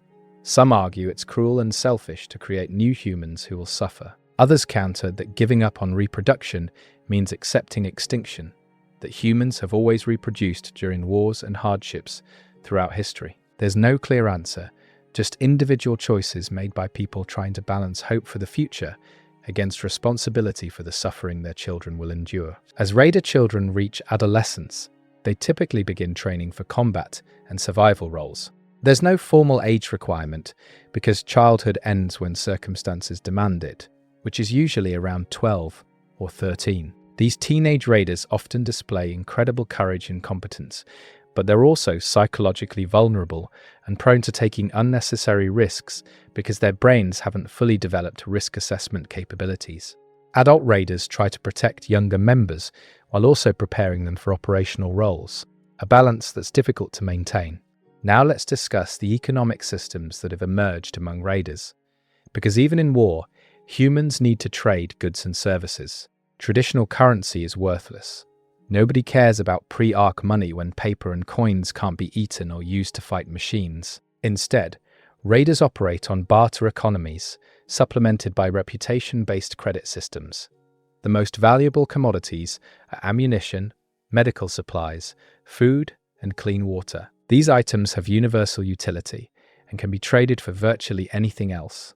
Next tier includes things like tools, clothing, electronics components, and fuel. Luxury items like alcohol, tobacco, or entertainment media have value, but are less critical. Information is also valuable and gets traded regularly. A raider who discovers an unlooted supply depot might trade that location information to another cell in exchange for medical treatment or equipment. Knowledge about Ark patrol patterns, safe routes through contested territory, or locations of clean water sources all have economic value. Some raiders specialize in information brokering, maintaining networks of contacts and trading intelligence as their primary contribution to resistance efforts. Services are another tradable commodity. A skilled medic can trade medical treatment for food or protection. A mechanic can fix equipment in exchange for ammunition. A scout with excellent navigation skills can guide cells through dangerous territory for payment in supplies. These service-based transactions create interdependencies between cells and individuals, building networks of mutual obligation that strengthen overall resistance cohesion. Reputation functions as a form of currency in longer-term transactions. If someone helps you today, you're expected to help them in the future when they need it. Raiders who consistently honor these obligations build reputations as trustworthy, which makes others more willing to trade with them or assist them. Raiders who welch on deals or betray trusts find themselves isolated because nobody will work with them. In a survival situation, social isolation can be a death sentence, so reputation becomes incredibly valuable. Some raider settlements have developed more sophisticated economic systems, including standardized trade goods, that function as proto-currency. Ammunition in specific common calibers serves this purpose sometimes because it's small, portable, universally useful, and comes in standardized units. A box of 9mm rounds has a consistent value that everyone recognizes, making it useful for facilitating complex trades. However, these systems are fragile and local, breaking down when settlements are overrun or supply chains disrupted. Black markets exist, where goods of questionable origin get traded, equipment looted from dead raiders, supplies stolen from other cells, technology salvaged from Ark with unclear legality. All of this moves through grey markets where questions aren't asked. These markets are necessary because resources are scarce and people need things. But they also create opportunities for abuse and create tensions between cells when stolen goods end up being traded back to their original owners. Raider leadership tries to regulate these markets, but enforcement is difficult when survival takes priority over justice. Some individuals accumulate wealth in this economy, becoming relatively powerful within their local communities. A raider who controls access to a water source or maintains a large cache of valuable supplies can leverage that wealth into influence over group decisions. This creates inequality even in the post-collapse world, raising questions about fairness and distribution of scarce resources. Most raider communities try to prevent extreme wealth concentration through social pressure and informal redistribution mechanisms, but the tension between individual accumulation and collective need is never fully resolved. The question of theft is complicated in raider culture. Stealing from Ark is celebrated and encouraged. Stealing from other humans is generally condemned, but the boundaries can be blurry. If a raider settlement is overrun and abandoned, is it stealing to take supplies from it? What if the settlement might return? What if they're dead? Different cells have different norms, and conflicts arise when raiders with different ethical frameworks interact. Property rights are generally respected within established communities, but become ambiguous in contested or unclaimed territories. Violence over resources is unfortunately common, but most raider leadership tries to prevent interhuman conflict through mediation and negotiation. When raiders fight each other instead of Ark, everyone loses. But scarcity creates desperate situations, and desperate people make desperate choices. There have been cases of raider cells ambushing other cells to steal supplies, of individuals murdering others for food or medicine, of communities collapsing into internal warfare over resource distribution. These incidents are tragic failures of human cooperation, but they're also predictable outcomes of the extreme stress and scarcity that Ark's invasion created. These incidents are tragic failures of human cooperation, but they're also predictable outcomes of the extreme stress and scarcity that Ark's invasion created. Some Raider philosophers argue that internal human conflict is Ark's greatest victory, that the machines don't need to exterminate humanity because humans will eventually exterminate each other. Others maintain that cooperation remains more common than conflict, that most Raiders most of the time choose to help rather than hurt each other, that human solidarity persists even under conditions designed to destroy it. Both perspectives have supporting evidence, and which one you believe probably says more about your temperament than about objective reality. Let's examine the role of technology in Raider operations more deeply, because the technological asymmetry between humans and Ark defines almost every aspect of this war. Raiders operate with salvaged and improvised equipment that's generations behind Ark's capabilities. A typical Raider rifle is a pre-invasion firearm, possibly decades old, maintained through constant repairs and firing ammunition that might be hand-loaded from scavenged components. Compare this to an Enforcer's directed energy weapons that never run out of ammunition and can adjust output based on target characteristics. The gap is immense. Communications technology is similarly asymmetric. Raiders use radio systems that Ark can easily intercept and locate, which is why most communication happens through physical couriers or the Whisper network. Ark machines communicate through encrypted channels using frequencies and protocols that Raiders can sometimes detect but rarely decrypt. When Raiders do manage to crack Ark's encryption, the breakthrough is temporary because Ark updates its security constantly. It's an intelligence war that humans are consistently losing. Computing power is another massive gap.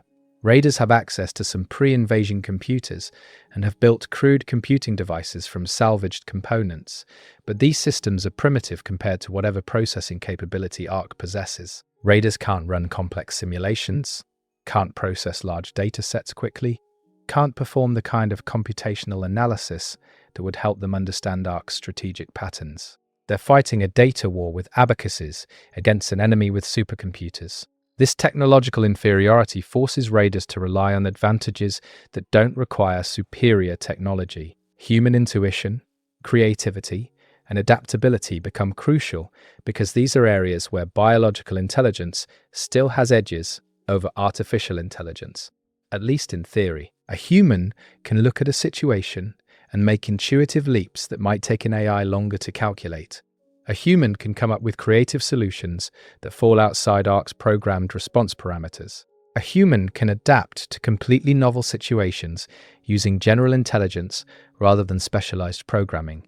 These advantages are real, but they're subtle and inconsistent, not the kind of overwhelming superiority that guarantees victory. Some Raiders focus on developing technologies specifically designed to counter Ark rather than trying to match Ark's general capability. The Mimic devices are one example. Another is the Disruptor, a weapon that generates powerful electromagnetic pulses in very localized areas. Disruptors can fry Arc sensor arrays and potentially disable smaller machines, though they're unreliable and dangerous to use because the EMP effect isn't perfectly contained. A Raider using a disruptor risks damaging their own equipment or injuring themselves, but sometimes that risk is acceptable when facing an Enforcer. Then there are the Limpets, magnetic explosive devices designed to attach to Arc machines and detonate on timers or remote triggers. Limpets allow Raiders to sabotage Arc units without direct confrontation. You sneak close enough to slap a limpet on a harvester's leg joint, then retreat to safe distance before detonation. The challenge is getting close enough to place the device without being detected, which requires either exceptional stealth or significant distraction. Limpet operations have high casualty rates but also high success rates when they work, making them a standard tool in the Raider arsenal. Some Raider engineers experiment with more exotic technologies. There are attempts to develop acoustic weapons that could shatter Arc components through resonance frequencies. Experiments with chemical agents that corrode specific materials used in Arc construction. Proposals for biological weapons using engineered bacteria or fungi to attack Arc infrastructure. Most of these experimental weapons fail or prove impractical for field use, but the experimentation continues because every successful innovation might provide a new advantage against Ark. The question of whether raiders could ever develop technology that matches or exceeds Ark's capabilities is debated among engineers and theorists. Optimists point out that human technological progress historically accelerates during wartime. The necessity drives innovation. That humans have surprised themselves before with what they could achieve under pressure. They argue that given enough time and resources, human engineers could close the technology gap, or at least narrow it sufficiently to make conflict more balanced. Pessimists counter that technological development requires infrastructure that humans no longer possess. You can't manufacture advanced semiconductors in a cave with salvaged equipment. You can't conduct sophisticated materials research when you're constantly fleeing Ark patrols. The conditions required for serious technological innovation don't exist in the post-Ark world, and without those conditions, humans are locked into using pre-invasion technology that becomes increasingly obsolete as Ark continues developing. The pessimists are probably right, but that doesn't stop people from trying. There's something deeply human about attempting to solve problems through technological innovation, even when the odds are terrible. It's the same impulse that drove pre-invasion humans to put people on the moon, to split atoms, to map genomes. We're a species that uses tools to overcome limitations, and even when tools seem insufficient, we keep building better tools, because that's what we do. Another technological consideration is Ark's potential to absorb and incorporate human technology. Ark has demonstrated the ability to adapt its own designs based on environmental challenges and tactical lessons. Could it also learn from human innovations? If raiders develop a particularly effective weapon or countermeasure, might Ark reverse engineer it and develop its own version or countermeasure? This fear prevents some raider cells from deploying their most advanced prototypes because they don't want to give Ark access to those designs.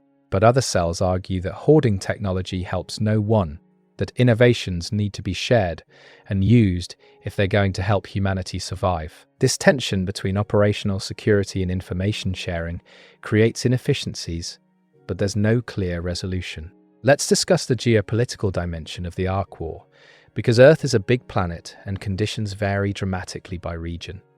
Raiders in Arctic territories face completely different challenges than raiders in tropical jungles or urban ruins. Ark's operational priorities differ based on what resources are available in each area, and human cultures respond to the invasion in ways shaped by their pre-Ark social structures and values. In North America, raider cells tend to be highly mobile and individualistic, reflecting cultural values of independence and self-reliance. Cells are often small, maybe 5 to 20 people, operating semi-autonomously with loose coordination through communication networks.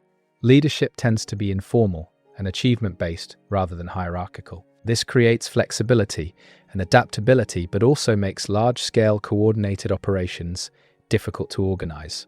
In European regions, raiders often form larger, more structured organizations with clearer hierarchies and centralized decision-making.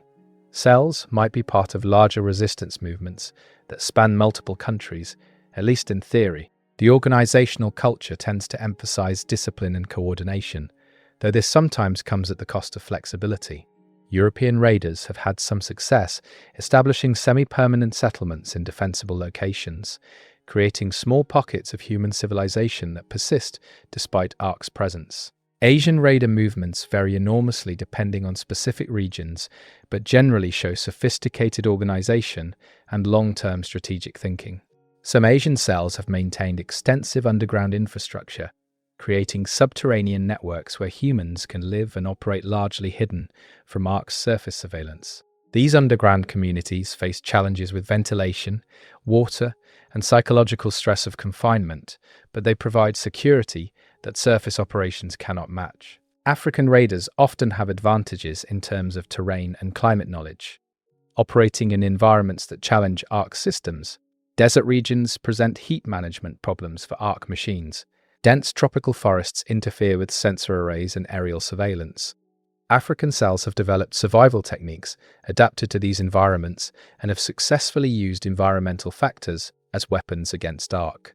South American raiders face unique challenges from Ark's heavy focus on the Amazon basin, which contains enormous biodiversity and biomass that Ark aggressively harvests. Some South American cells have formed alliances with indigenous communities who possess unmatched knowledge of rainforest survival and have centuries of experience resisting outside forces. These alliances create culturally complex resistance movements that blend indigenous traditions with modern guerrilla warfare tactics. Australian and Pacific raiders deal with geographic isolation, which provides some protection, but also makes coordination and resource sharing difficult.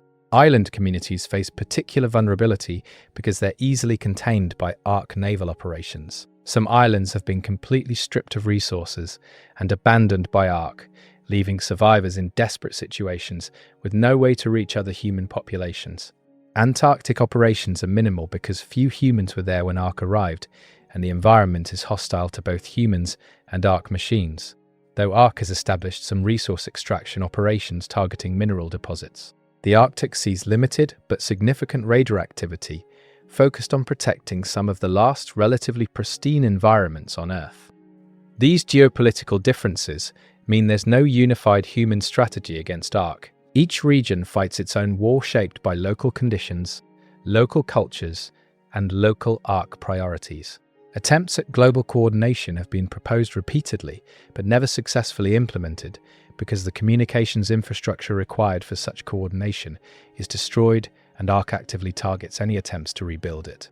Raiders in Asia might develop tactical innovations that would benefit raiders in Africa, but transmitting that information across Ark-controlled territories is nearly impossible. Some knowledge spreads through physical couriers who travel between regions, but this is slow and dangerous. The result is that different raider movements essentially reinvent the wheel repeatedly, developing similar solutions to similar problems in isolation from each other. This is inefficient, but it also means that if Ark defeats the resistance in one region, the techniques that worked don't necessarily translate to other regions with different conditions.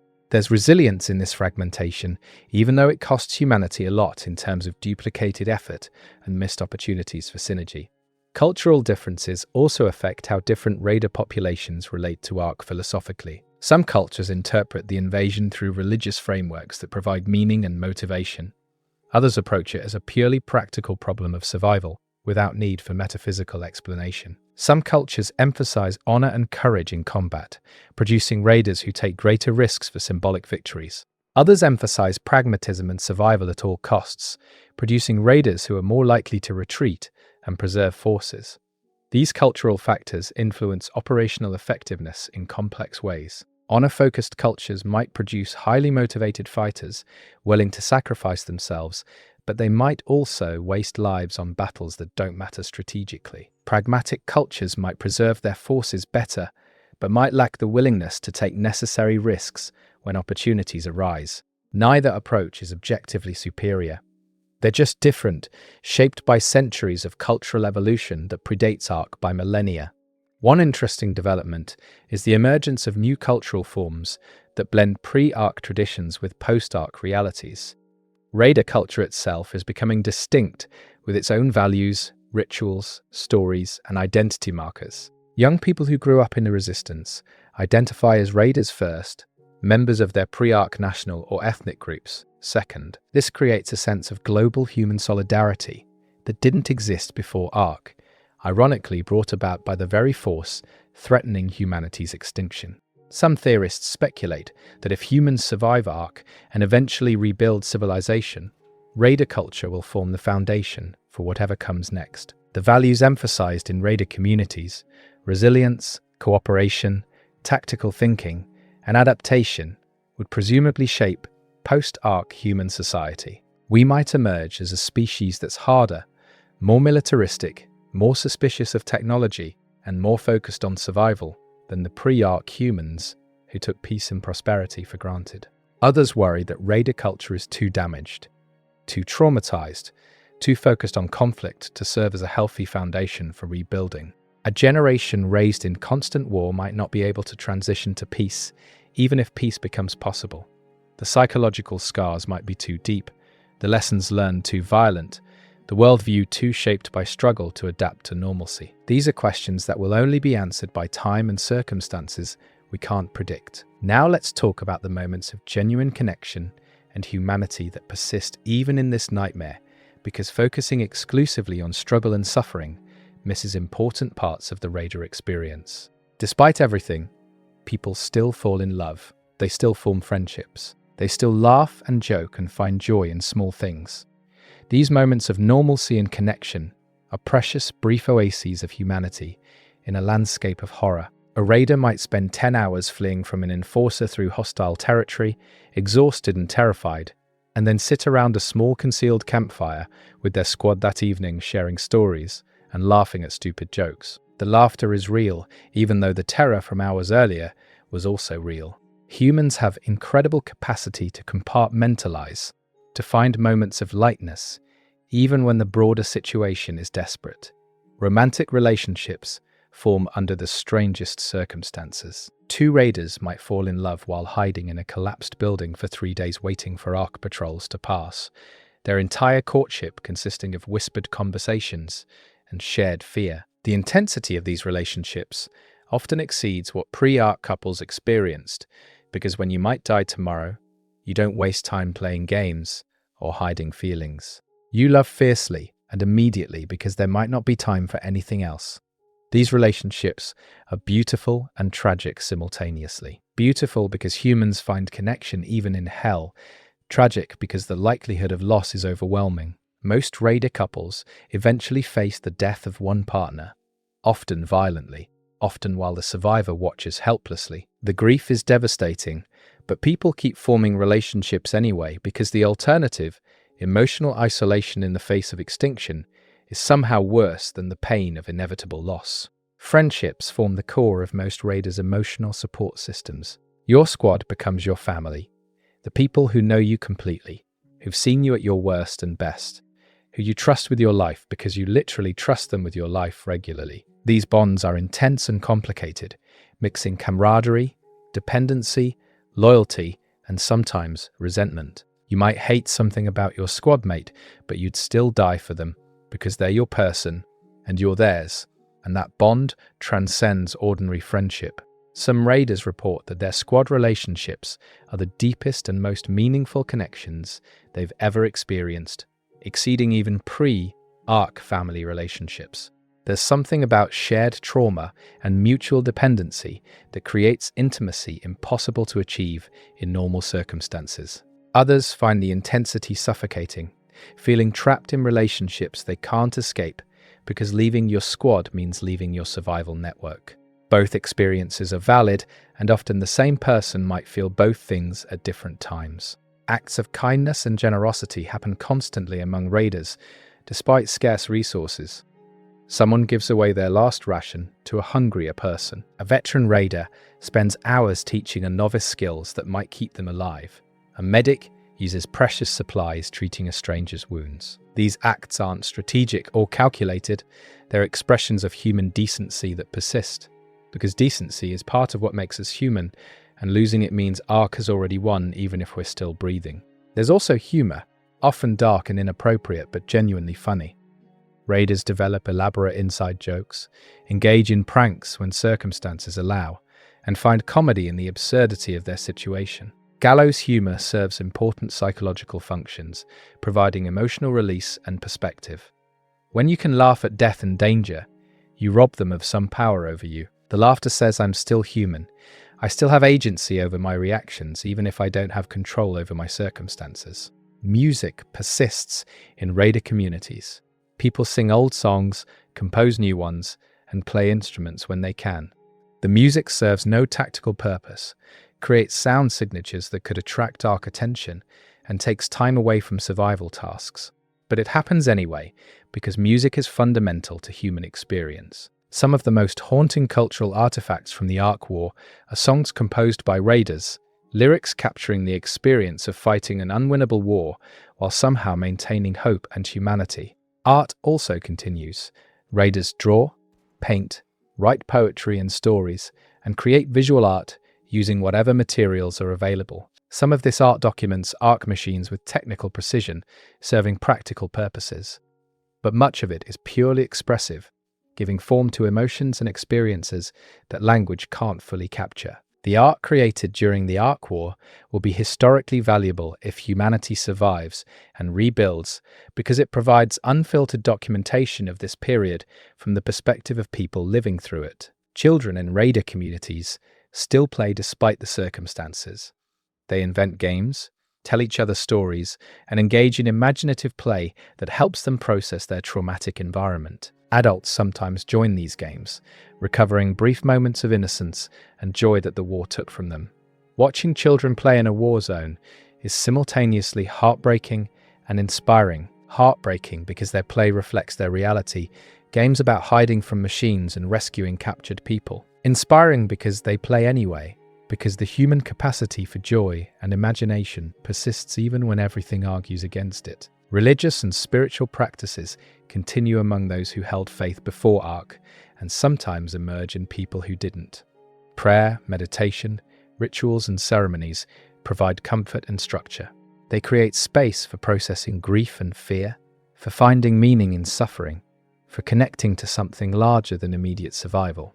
Even secular raiders often respect these practices and protect the people who need them, because everyone understands that psychological survival is as important as physical survival. Holidays are still celebrated in modified forms.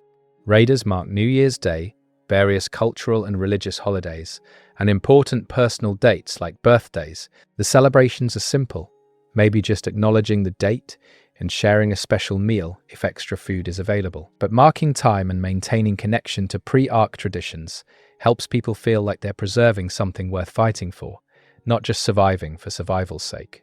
Teaching continues with whatever resources are available. Literate raiders teach others to read and write. People with technical skills train others. Knowledge about history, science, arts, and culture gets passed down through oral tradition and precious preserved books. This educational effort is an investment in humanity's future, maintaining intellectual capital that would be lost if everyone focused purely on immediate survival. Some raiders maintain journals, documenting their experiences in words or drawings. These journals serve personal purposes, helping people process trauma and maintain sense of identity over time. But they also serve historical purposes, creating primary source documents about the Ark War that future humans might use to understand this period. Many raiders understand their journals might be all that survives of them, that these pages could be their legacy if they die before the war ends. The question of whether to have children remains one of the most personal and consequential decisions raiders face. Arguments against reproduction are compelling. Children suffer in war, resources are scarce, the future is uncertain. Bringing new life into this situation could be cruel. Arguments for reproduction are equally compelling. Giving up on reproduction means accepting extinction. Children represent hope for the future. Human life has value even in difficult circumstances. People have the right to form families if they choose. Individual raiders land on different sides of this question based on their values, circumstances, and psychological makeup. Some choose to have children deliberately, viewing it as an act of defiance against Ark and faith in humanity's future. Others accidentally become pregnant and must then decide whether to continue the pregnancy, a decision complicated by lack of access to safe abortion services and by religious or moral beliefs. Still others actively prevent pregnancy through whatever contraceptive methods are available, deciding that they personally cannot ethically create new humans in current circumstances. No judgment from other raiders is appropriate because this decision is too personal and too consequential for outsiders to evaluate. Communities generally support whatever choice individuals make, providing what help they can to parents who choose to raise children and avoiding condemnation of those who choose not to. This tolerance reflects hard-earned wisdom that survival requires, supporting each other rather than imposing rigid moral standards that might have made sense in pre-Ark society but don't fit current reality. The transmission of culture to the next generation happens through these children and through efforts to preserve knowledge for whoever comes after. Raiders protect libraries when possible, even though books are heavy and impractical to carry. They maintain digital archives on whatever storage media survived Ark's initial assault. They teach children history and literature and science, not because these subjects have immediate survival utility, but because losing human intellectual heritage would be a different kind of extinction. There's a conscious effort to preserve diversity of knowledge and culture. Raiders work to protect information about different languages, cultures, religions, and traditions, even when that information comes from cultures different from their own. This reflects understanding that humanity's strength comes from diversity, that the more varied and rich human culture is, the more resilient and adaptable we become. Losing diversity means losing possibilities, narrowing the range of potential solutions to problems we face. Some raiders dedicate themselves to cultural preservation as their primary mission, viewing themselves as librarians or archivists rather than fighters. These cultural guardians operate safe houses where knowledge is stored and maintained, accepting the risk that Ark might discover and destroy their locations. They argue that killing Ark machines matters less than ensuring human civilization can be rebuilt after Ark is gone. More combat-focused raiders sometimes question whether cultural preservation is worth the resources and risk, whether people should be fighting instead of reading. More combat-focused raiders sometimes question whether cultural preservation is worth the resources and risk, whether people should be fighting instead of reading. But most understand intuitively that you can't rebuild civilization without the knowledge of how civilizations work, that all the tactical victories in the world mean nothing if humans survive as illiterate survivors with no connection to our history and achievements. Both fighting and preserving are necessary, just as both offense and defense are necessary in any conflict. The relationship between individual raiders and the broader resistance movement raises interesting questions about identity and purpose. Some raiders think of themselves primarily as soldiers fighting a war, their individual identity subordinated to the collective mission. Others maintain strong sense of individual identity separate from their role in the resistance, viewing themselves as people who happen to be fighting rather than fighters who happen to be people. These different self-conceptions affect how people cope with stress and loss. If your entire identity is wrapped up in being a raider, then injuries that prevent you from fighting or missions that fail can shatter your sense of self. If you maintain identity separate from your role, you have psychological resources to draw on when your combat effectiveness is compromised. But maintaining that separation can also make it harder to commit fully to dangerous missions, because you have more to lose than just your role. There's no right answer, just different psychological strategies for surviving in impossible situations. The concept of heroism evolves in raider culture. Pre-Ark societies celebrated heroes as exceptional individuals who accomplished extraordinary things. Raider culture recognizes that surviving ordinary situations under extraordinary circumstances is itself heroic. You don't need to single-handedly destroy a commander to be a hero. You're a hero if you keep going when everything says you should quit, if you help others when you barely have resources to help yourself, if you maintain your humanity when circumstances incentivize becoming a monster. This democratization of heroism helps maintain morale, because everyone can be heroic in small ways rather than feeling inadequate compared to legendary figures. But it can also minimize the achievements of truly exceptional individuals, making it harder to recognize and learn from their examples. The balance between celebrating everyday heroism and acknowledging exceptional achievement is delicate, and different communities handle it differently. Some maintain clear hierarchies that recognize and reward outstanding performance. Others deliberately flatten hierarchies to emphasize that everyone's contribution matters equally. Both approaches have strengths and weaknesses in terms of morale, motivation, and operational effectiveness. Let's examine some specific Ark technologies that raiders have learned about through captured units and intelligence gathering, because understanding what Ark can do helps explain why this war is so challenging. Ark's materials science is considerably advanced beyond human capabilities. The alloys used in Ark construction are lighter and stronger than anything humans manufactured, resistant to corrosion and extreme temperatures, and self-repairing to a limited degree. When an Ark unit suffers damage, nanoscale repair mechanisms can seal breaches and restore structural integrity over time, though serious damage overwhelms these systems. Raiders have tried to replicate Ark materials, but lack the manufacturing precision and knowledge of molecular engineering required. The best human metallurgists studying Ark salvage can describe what the materials do, but not how to reproduce them. Ark's energy systems are another mystery. Arc machines operate for extended periods without apparent refueling, suggesting either extremely efficient energy storage or some kind of energy harvesting from environmental sources. Some theorists propose that arc machines can extract energy from ambient electromagnetic fields or even quantum vacuum fluctuations, but these theories are speculative. What's certain is that arc's energy density exceeds anything humans achieved before the invasion. A power cell the size of a fist from an Arc Scout can run a human computer system for months. Arc's computational architecture is completely alien to human computer science. Captured Arc processors show no resemblance to human chip designs. The computing appears to be distributed across multiple systems with massive redundancy, making it nearly impossible to disable an Arc unit's intelligence by destroying a single processor. The machines seem to think in ways that don't map onto human concepts of serial or parallel processing. Attempts to interface human computers with Arc systems generally fail because the architectures are too incompatible. Arc's sensor technology exceeds human capabilities in range, precision, and spectrum. Arc machines can detect electromagnetic emissions across frequencies humans can't easily monitor. They can sense vibrations through ground and air with extreme sensitivity.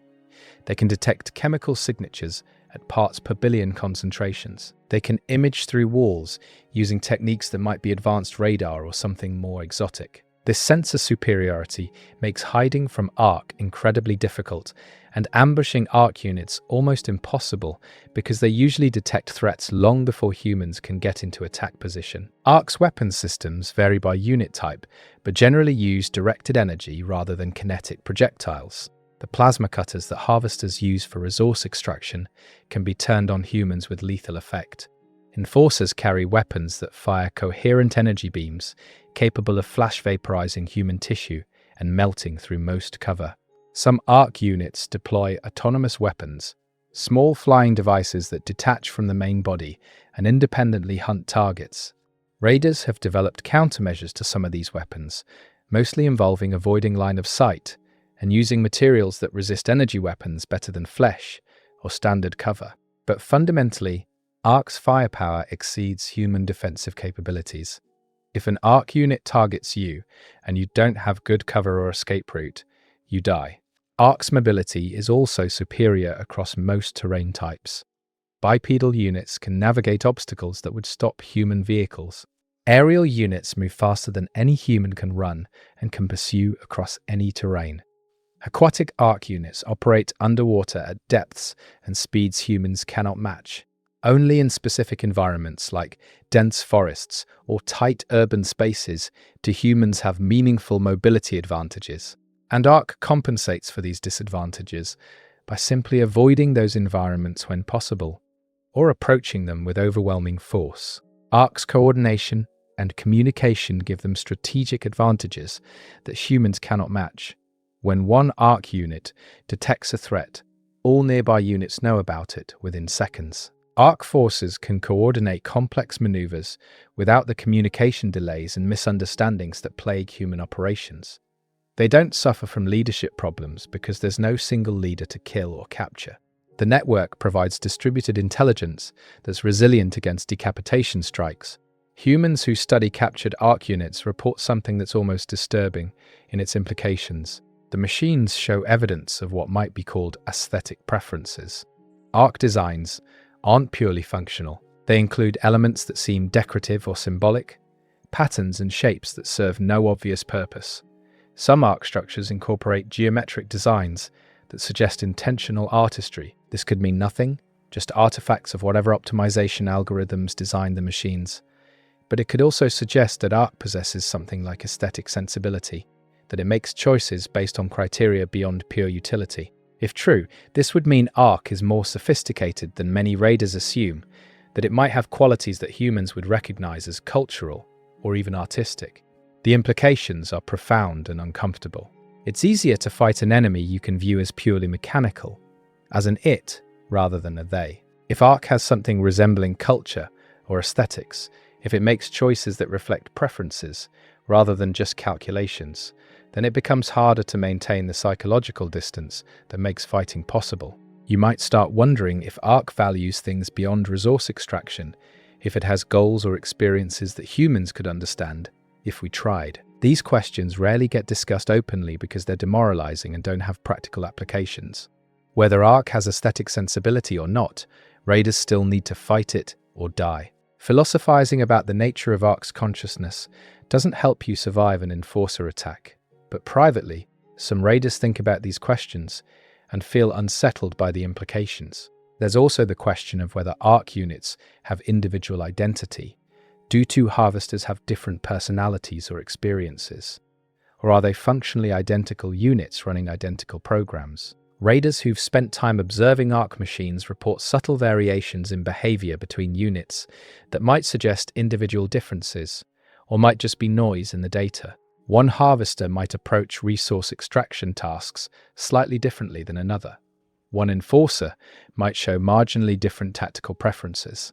These differences could be programmatic variations, intentional diversity introduced to make Ark's behavior less predictable. Or they could indicate that Ark units develop individual characteristics through experience and learning. Neither answer is provable with available evidence, but the question matters philosophically. If Ark units are individuals, then destroying one is more morally significant than if they're just identical instances of the same program. Not that moral significance changes tactical necessity, but it changes how humans think about what they're doing and whether guilt is appropriate. Some raiders develop almost superstitious relationships with specific Ark units they've encountered repeatedly. There's a harvester operating in former Colorado that raiders call Old Red because of rust-colored staining on its chassis. Old Red has been operating in the region for years, longer than most Ark units remain in one area. Raiders who've encountered Old Red multiple times report that it seems more cautious and harder to ambush than other harvesters, as if it's learned from previous encounters with humans. They talk about Old Red almost affectionately, the way you might talk about a respected enemy.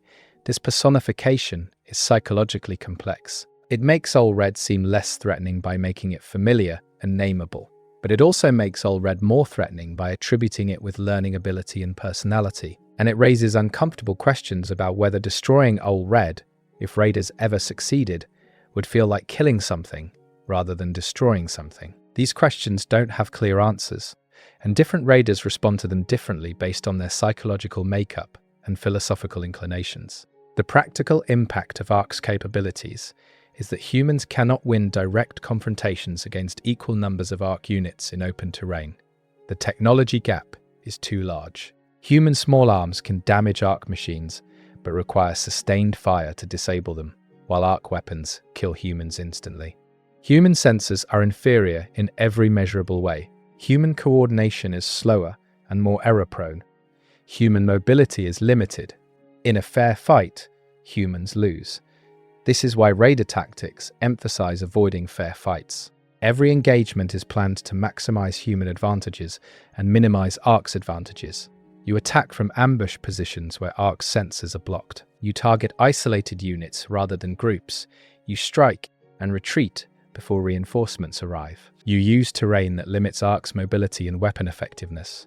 You exploit the few seconds of opportunity before Ark's superior response time kicks in. Even with all these tactical advantages, human casualties in combat operations are severe.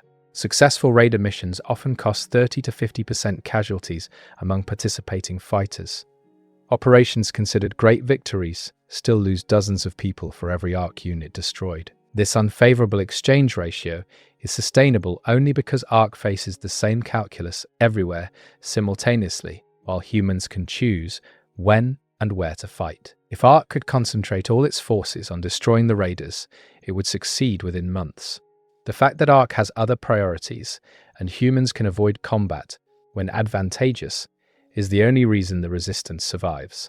This creates strategic imperative for raiders to remain too dispersed, for Ark to eliminate efficiently while remaining cohesive enough to coordinate meaningful operations. That balance point is difficult to maintain. Too dispersed, and cells become isolated, unable to support each other or conduct complex operations. Too concentrated, and they present targets that Ark can attack with overwhelming force. Finding and maintaining the optimal balance requires sophisticated strategic thinking and communication that's difficult when ARC controls most communication infrastructure. Different radar theorists propose different optimal dispersal strategies. Some argue for maximum dispersion, cells of 3 to 5 people operating completely independently with minimal contact between groups. Others advocate for moderate-sized cells of 15 to 30 that can handle complex operations while remaining small enough to hide. Still others want to establish permanent fortified bases that can withstand ARC assaults, creating strongholds that serve as symbols of human resistance and centers for organization. Each approach has been tried in various regions with mixed results. Maximum dispersal provides good survival rates, but minimal operational impact against ARC. Raiders survive but accomplish little. Moderate cells achieve balance between survivability and effectiveness, but are vulnerable to being wiped out in single operations. Fortified bases can provide significant operational capability and become centers for human communities.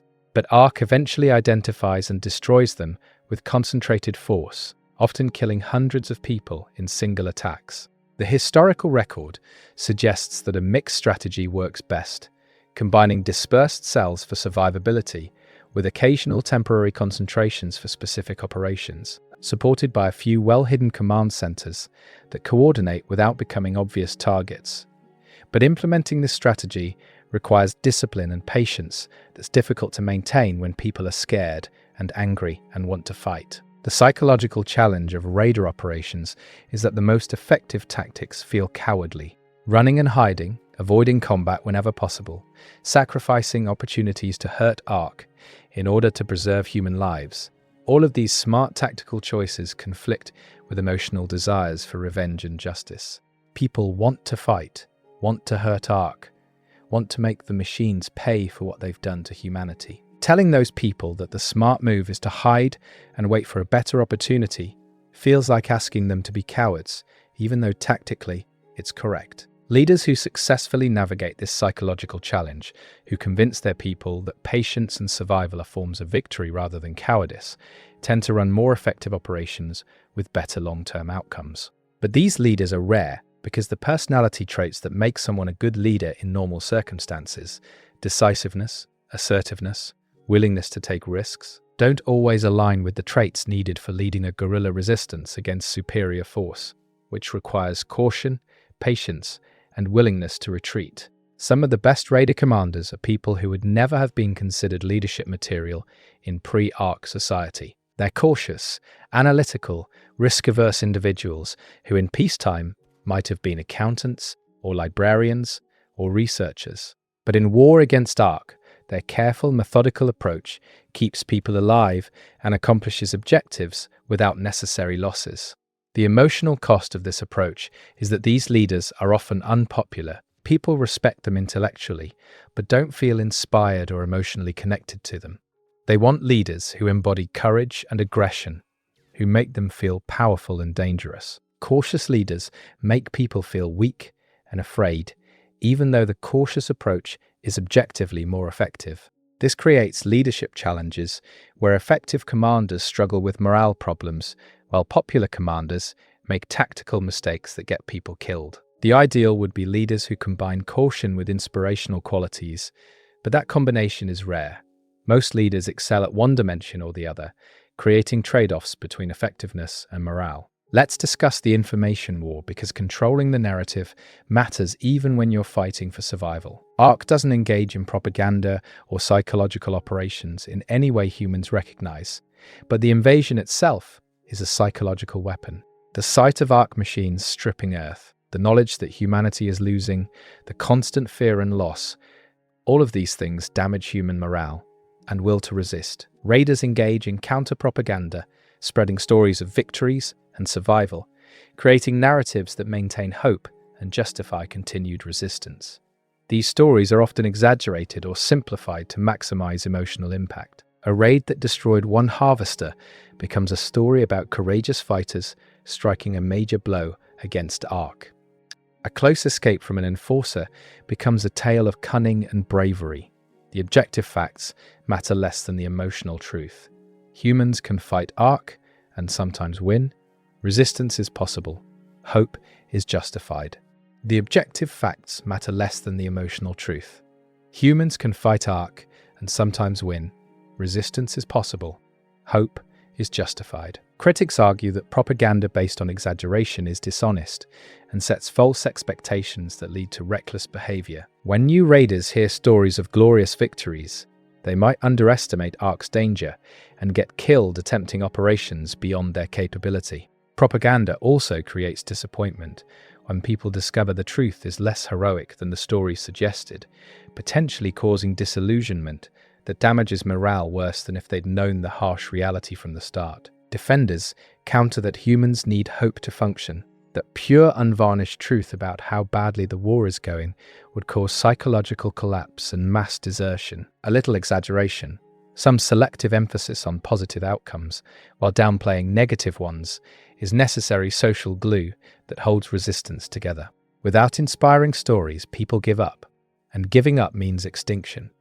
Both positions have merit, and different raider communities land at different points on the spectrum between brutal honesty and morale-building mythology. The information environment is complicated by the fact that Ark controls most communication infrastructure and can monitor many human transmissions.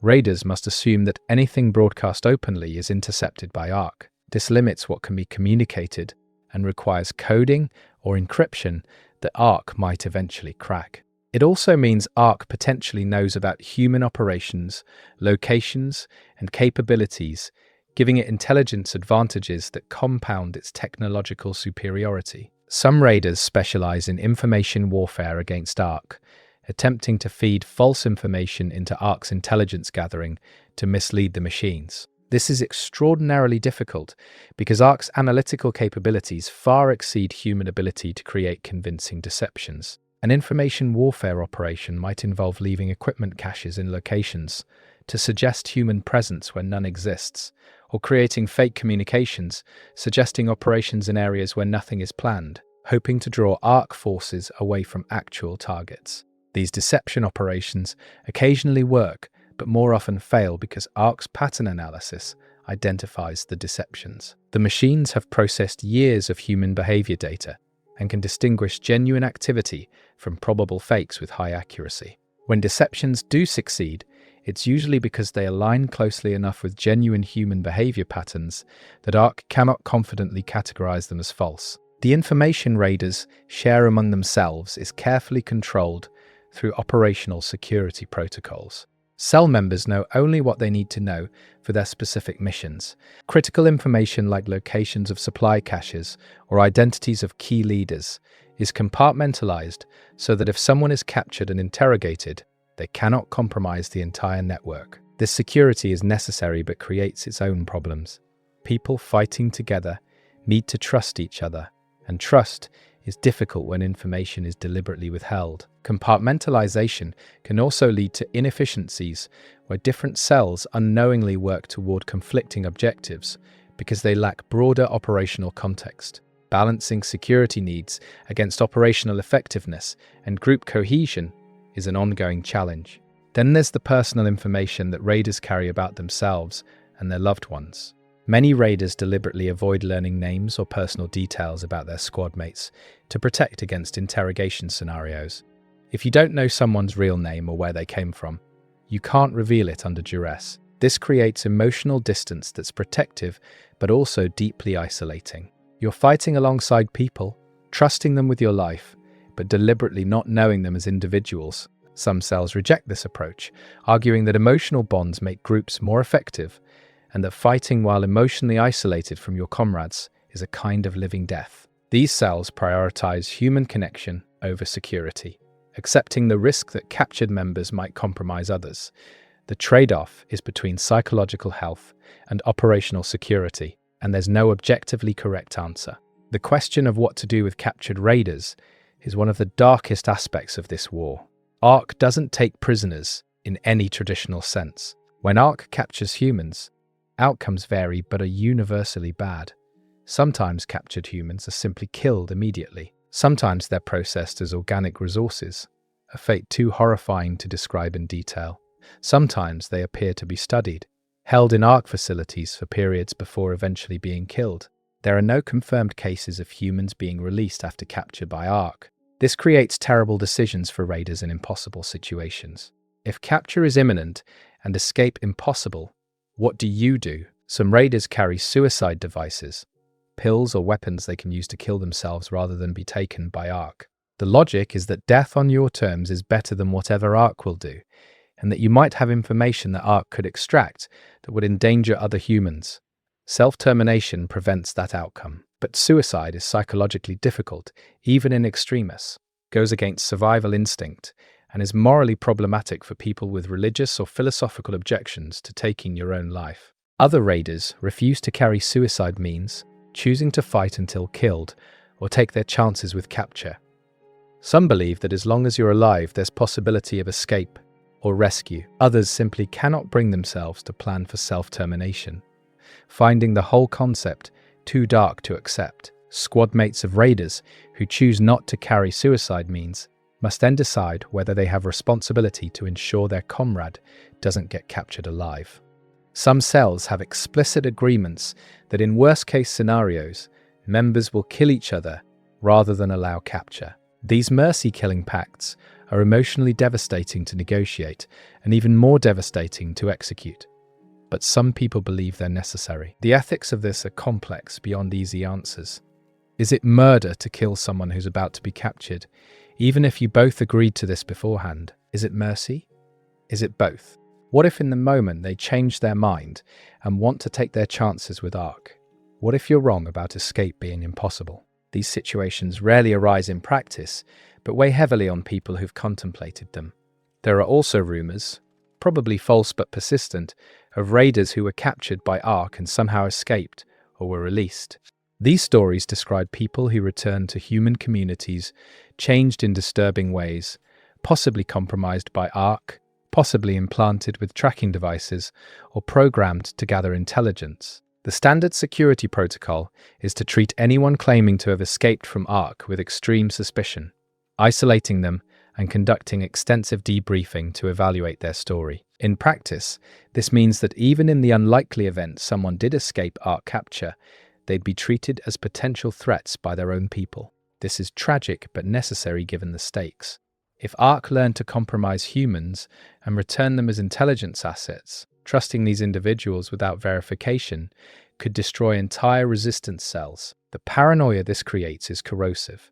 Every raider who disappears and returns becomes suspect. Every unusual behavior might indicate Ark influence.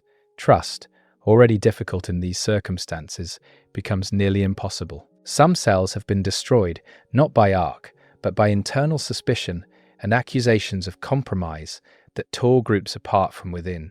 Ark doesn't need to actually compromise humans if it can make humans believe compromise is happening. The fear alone is sufficient to damage resistance effectiveness. Moving to a different angle, let's examine the economic impact of Ark's resource extraction on Earth's long-term habitability. Ark isn't just taking renewable resources, it's mining deep underground deposits, extracting rare earth elements, and removing materials that took billions of years to accumulate. Even if Ark left tomorrow, replacing these resources would be impossible on human timescales. This means that post-Ark Earth, assuming humans survive, will be fundamentally resource poorer than pre-Ark Earth. The easy-to-access oil, coal, iron, and copper deposits that humanity relied on for industrial development are being depleted by Ark. If human civilization collapses completely and must rebuild from scratch, the next iteration won't have access to the concentrated resource deposits that made the first industrial revolution possible. Future humans might be stuck at pre-industrial technology levels indefinitely because the resources needed to bootstrap industrial capacity no longer exist in accessible forms. Some raider theorists focus on this long-term challenge, working to preserve not just knowledge, but actual stockpiles of refined materials and manufactured goods that future humans will need. They see themselves as preparing for a post-Ark world where humanity must rebuild without the natural resource base that our species relied on for its first technological development. These forward-thinking raiders operate what they call seed caches, hidden stockpiles containing tools, materials, books, and seeds for crops that might otherwise go extinct. The seed catches are distributed globally in locations unlikely to be discovered by Ark, marked with symbols that future humans might recognize as important. It's a message in a bottle to humanity's descendants, a gift from the current generation to whoever comes after. The limitation is that these caches can only contain so much. You cannot stockpile enough steel or copper or rare earth elements to rebuild industrial civilization. You can maybe provide enough to give future humans a starting point, tools and knowledge that would otherwise need to be rediscovered. Whether that's sufficient depends on countless factors that cannot be predicted. Another long-term concern is genetic diversity. As human population decreases, the gene pool narrows. Small isolated populations become inbred, leading to genetic problems that compound over generations. Some raider cells maintain genetic banks, frozen samples of sperm, eggs, and tissue from diverse populations. The hope is that if humanity survives in small numbers, these genetic resources could be used to restore diversity and prevent inbreeding depression. The practical challenges are enormous. Maintaining frozen genetic samples requires equipment and power that's often unavailable. The knowledge of how to use this material for reproduction might not survive if people with relevant expertise are killed. And there's no guarantee that future humans will have the technology or knowledge to actually utilize these genetic banks, even if they're discovered intact. Still, the attempt is made because the alternative, accepting genetic bottleneck and its consequences, is too grim to contemplate without trying to prevent it. Environmental cascades from Ark's activities create accelerating damage to Earth's ecosystems. As forests are destroyed, species that depended on those forests go extinct. As those species disappear, other species that depended on them decline. Food webs collapse, ecosystems simplify, and biodiversity plummets. This process is happening simultaneously across the globe, creating what biologists would recognize as a mass extinction event comparable to the worst in Earth's history. The difference is that previous mass extinctions took thousands or millions of years. This one is happening in decades. Some raiders make preserving biodiversity their primary mission, protecting endangered species and habitats, even when it conflicts with other resistance priorities. They maintain seed banks, protect breeding populations of animals, and document species before they disappear. This work seems tangential to fighting Ark, but these conservation raiders argue that humanity needs a living planet to return to if we win. Killing all the machines won't matter if Earth has been reduced to a lifeless rock. The challenge is that protecting biodiversity often requires defending areas that Ark wants to exploit. You cannot protect a forest by asking Ark nicely to avoid it. You have to physically prevent Ark access, which means combat operations in defense of trees and animals. Many raiders question whether human lives should be risked to save ecosystems, whether fighting to protect a forest makes sense when humans are dying. Conservation raiders counter that humans are part of Earth's biosphere, that our long-term survival depends on maintaining functional ecosystems. We need pollinators for crops, soil organisms for agriculture, watersheds for clean water, and biodiversity for countless ecosystem services that industrial civilization took for granted. Protecting these things isn't sentimental environmentalism, it's practical survival strategy. Both arguments have merit, and the tension between human-centric and ecosystem-centric priorities creates conflicts within the resistance. Resources devoted to conservation can't be used for direct combat operations, but resources devoted to fighting Ark don't help if humans inherit a dead planet. Optimal allocation of limited resources between these competing priorities is probably impossible to calculate and certainly impossible to agree on. Different cells make different choices based on their values and circumstances. Climate change accelerated by Ark's activities compounds all other problems. Global temperatures rise as Ark's industrial operations pump heat and greenhouse gases into the atmosphere. Weather patterns destabilize, making agriculture unpredictable. Glaciers melt, sea levels rise, and coastal areas flood. Some of these changes would have happened anyway due to pre-Ark human activities, but Ark's operations accelerate them dramatically. Raiders in different regions experience these environmental changes differently. Coastal cells must relocate repeatedly as rising seas claim territory. Agricultural cells struggle with drought or flooding that destroys crops. Arctic cells adapt to warmer temperatures that change snow and ice patterns they relied on for concealment and travel. The environmental changes aren't uniformly negative. Some regions become more habitable, some crops grow in areas where they previously couldn't. But the rapid pace of change is destabilizing and forces constant adaptation that diverts energy from fighting Ark. Some theorists speculate that environmental collapse might actually help humanity by making Earth less valuable to Ark, potentially accelerating the machine's departure. If Earth's climate becomes chaotic enough, if ecosystems collapse sufficiently that remaining resources are scattered and difficult to extract, Ark might calculate that continued operations aren't worth the energy expenditure. This is cold comfort, since it means human survival depends on Earth becoming nearly uninhabitable, but desperate times make people consider desperate solutions. The counter-argument is that Ark clearly has capabilities for operating in extreme environments, but it wouldn't be deterred by conditions that humans find challenging. Ark machines can be hardened for any environment. Humans cannot. If Earth's environment continues degrading, humans might die out from environmental causes before Ark decides to leave, achieving the same outcome as if Ark had deliberately exterminated humanity, but through indirect means. Let's shift to discussing the psychology of hope in hopeless situations, because this is perhaps the most essential factor in Raiders' continued resistance. By any objective analysis, the situation is nearly hopeless. Ark is winning by every measurable metric. Human population declines yearly. Territory under Ark control expands. Resources available to humans shrink. The technology gap isn't closing. No relief is coming. Victory, if it's possible at all, lies decades or centuries in the future, far beyond the lifetime of current fighters. Given these realities, why do Raiders continue? What psychological mechanisms allow people to keep fighting when logic suggests giving up? Part of the answer is that humans are remarkably bad at accepting their own mortality and the possibility of species extinction. We're wired by evolution to assume we'll survive, to see potential paths forward even when objectively none exist. This cognitive bias toward optimism, often a liability in normal circumstances, becomes an asset in existential war. If humans accurately perceive their situation, they might surrender to despair, but we don't accurately perceive. We bias toward hope. We focus on small victories and ignore broader defeat. We believe that improbable things might happen, because improbable things sometimes do happen. This irrational optimism is what keeps people fighting when rational actors would quit. This irrational optimism is what keeps people fighting when rational actors would quit. Another factor is that humans struggle to process abstract probabilities of distant outcomes.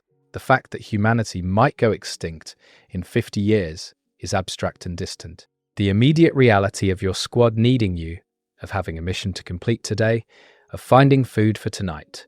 These concrete, immediate concerns dominate psychology. People don't wake up thinking about species extinction. They wake up thinking about the tasks in front of them, and those tasks keep them moving forward one day at a time without confronting the larger implications of their situation.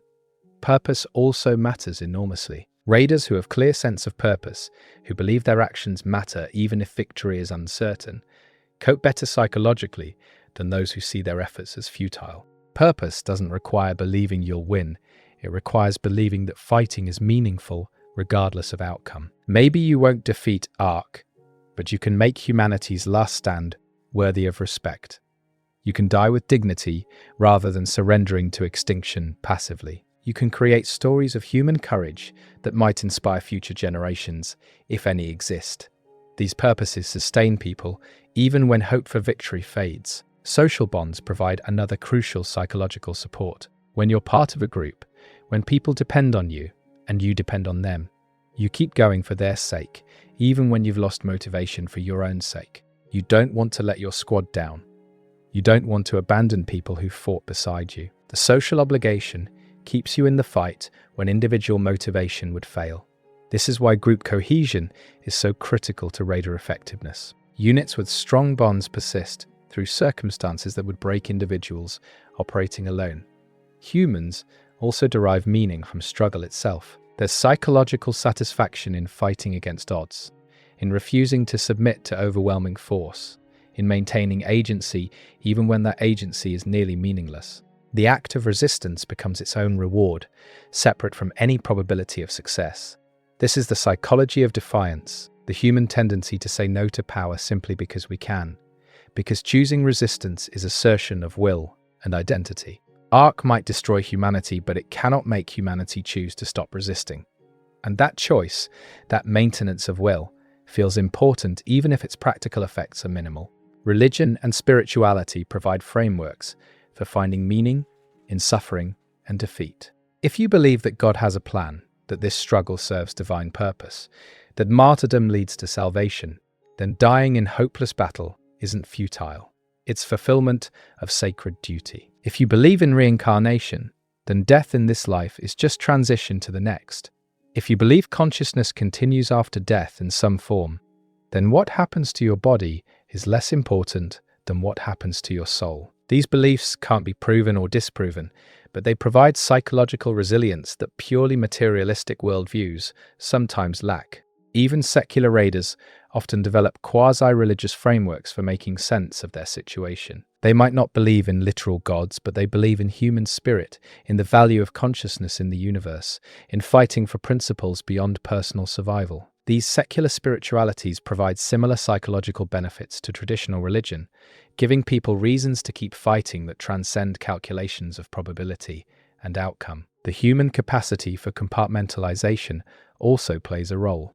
Raiders develop ability to hold contradictory ideas simultaneously, believing that their specific mission will succeed while acknowledging that the overall war is probably lost, feeling hope for humanity's future while preparing for personal death. Maintaining emotional connections while accepting those connections will likely end in loss. This cognitive compartmentalization would be dysfunction in normal circumstances, but becomes adaptive coping mechanism in extreme situations.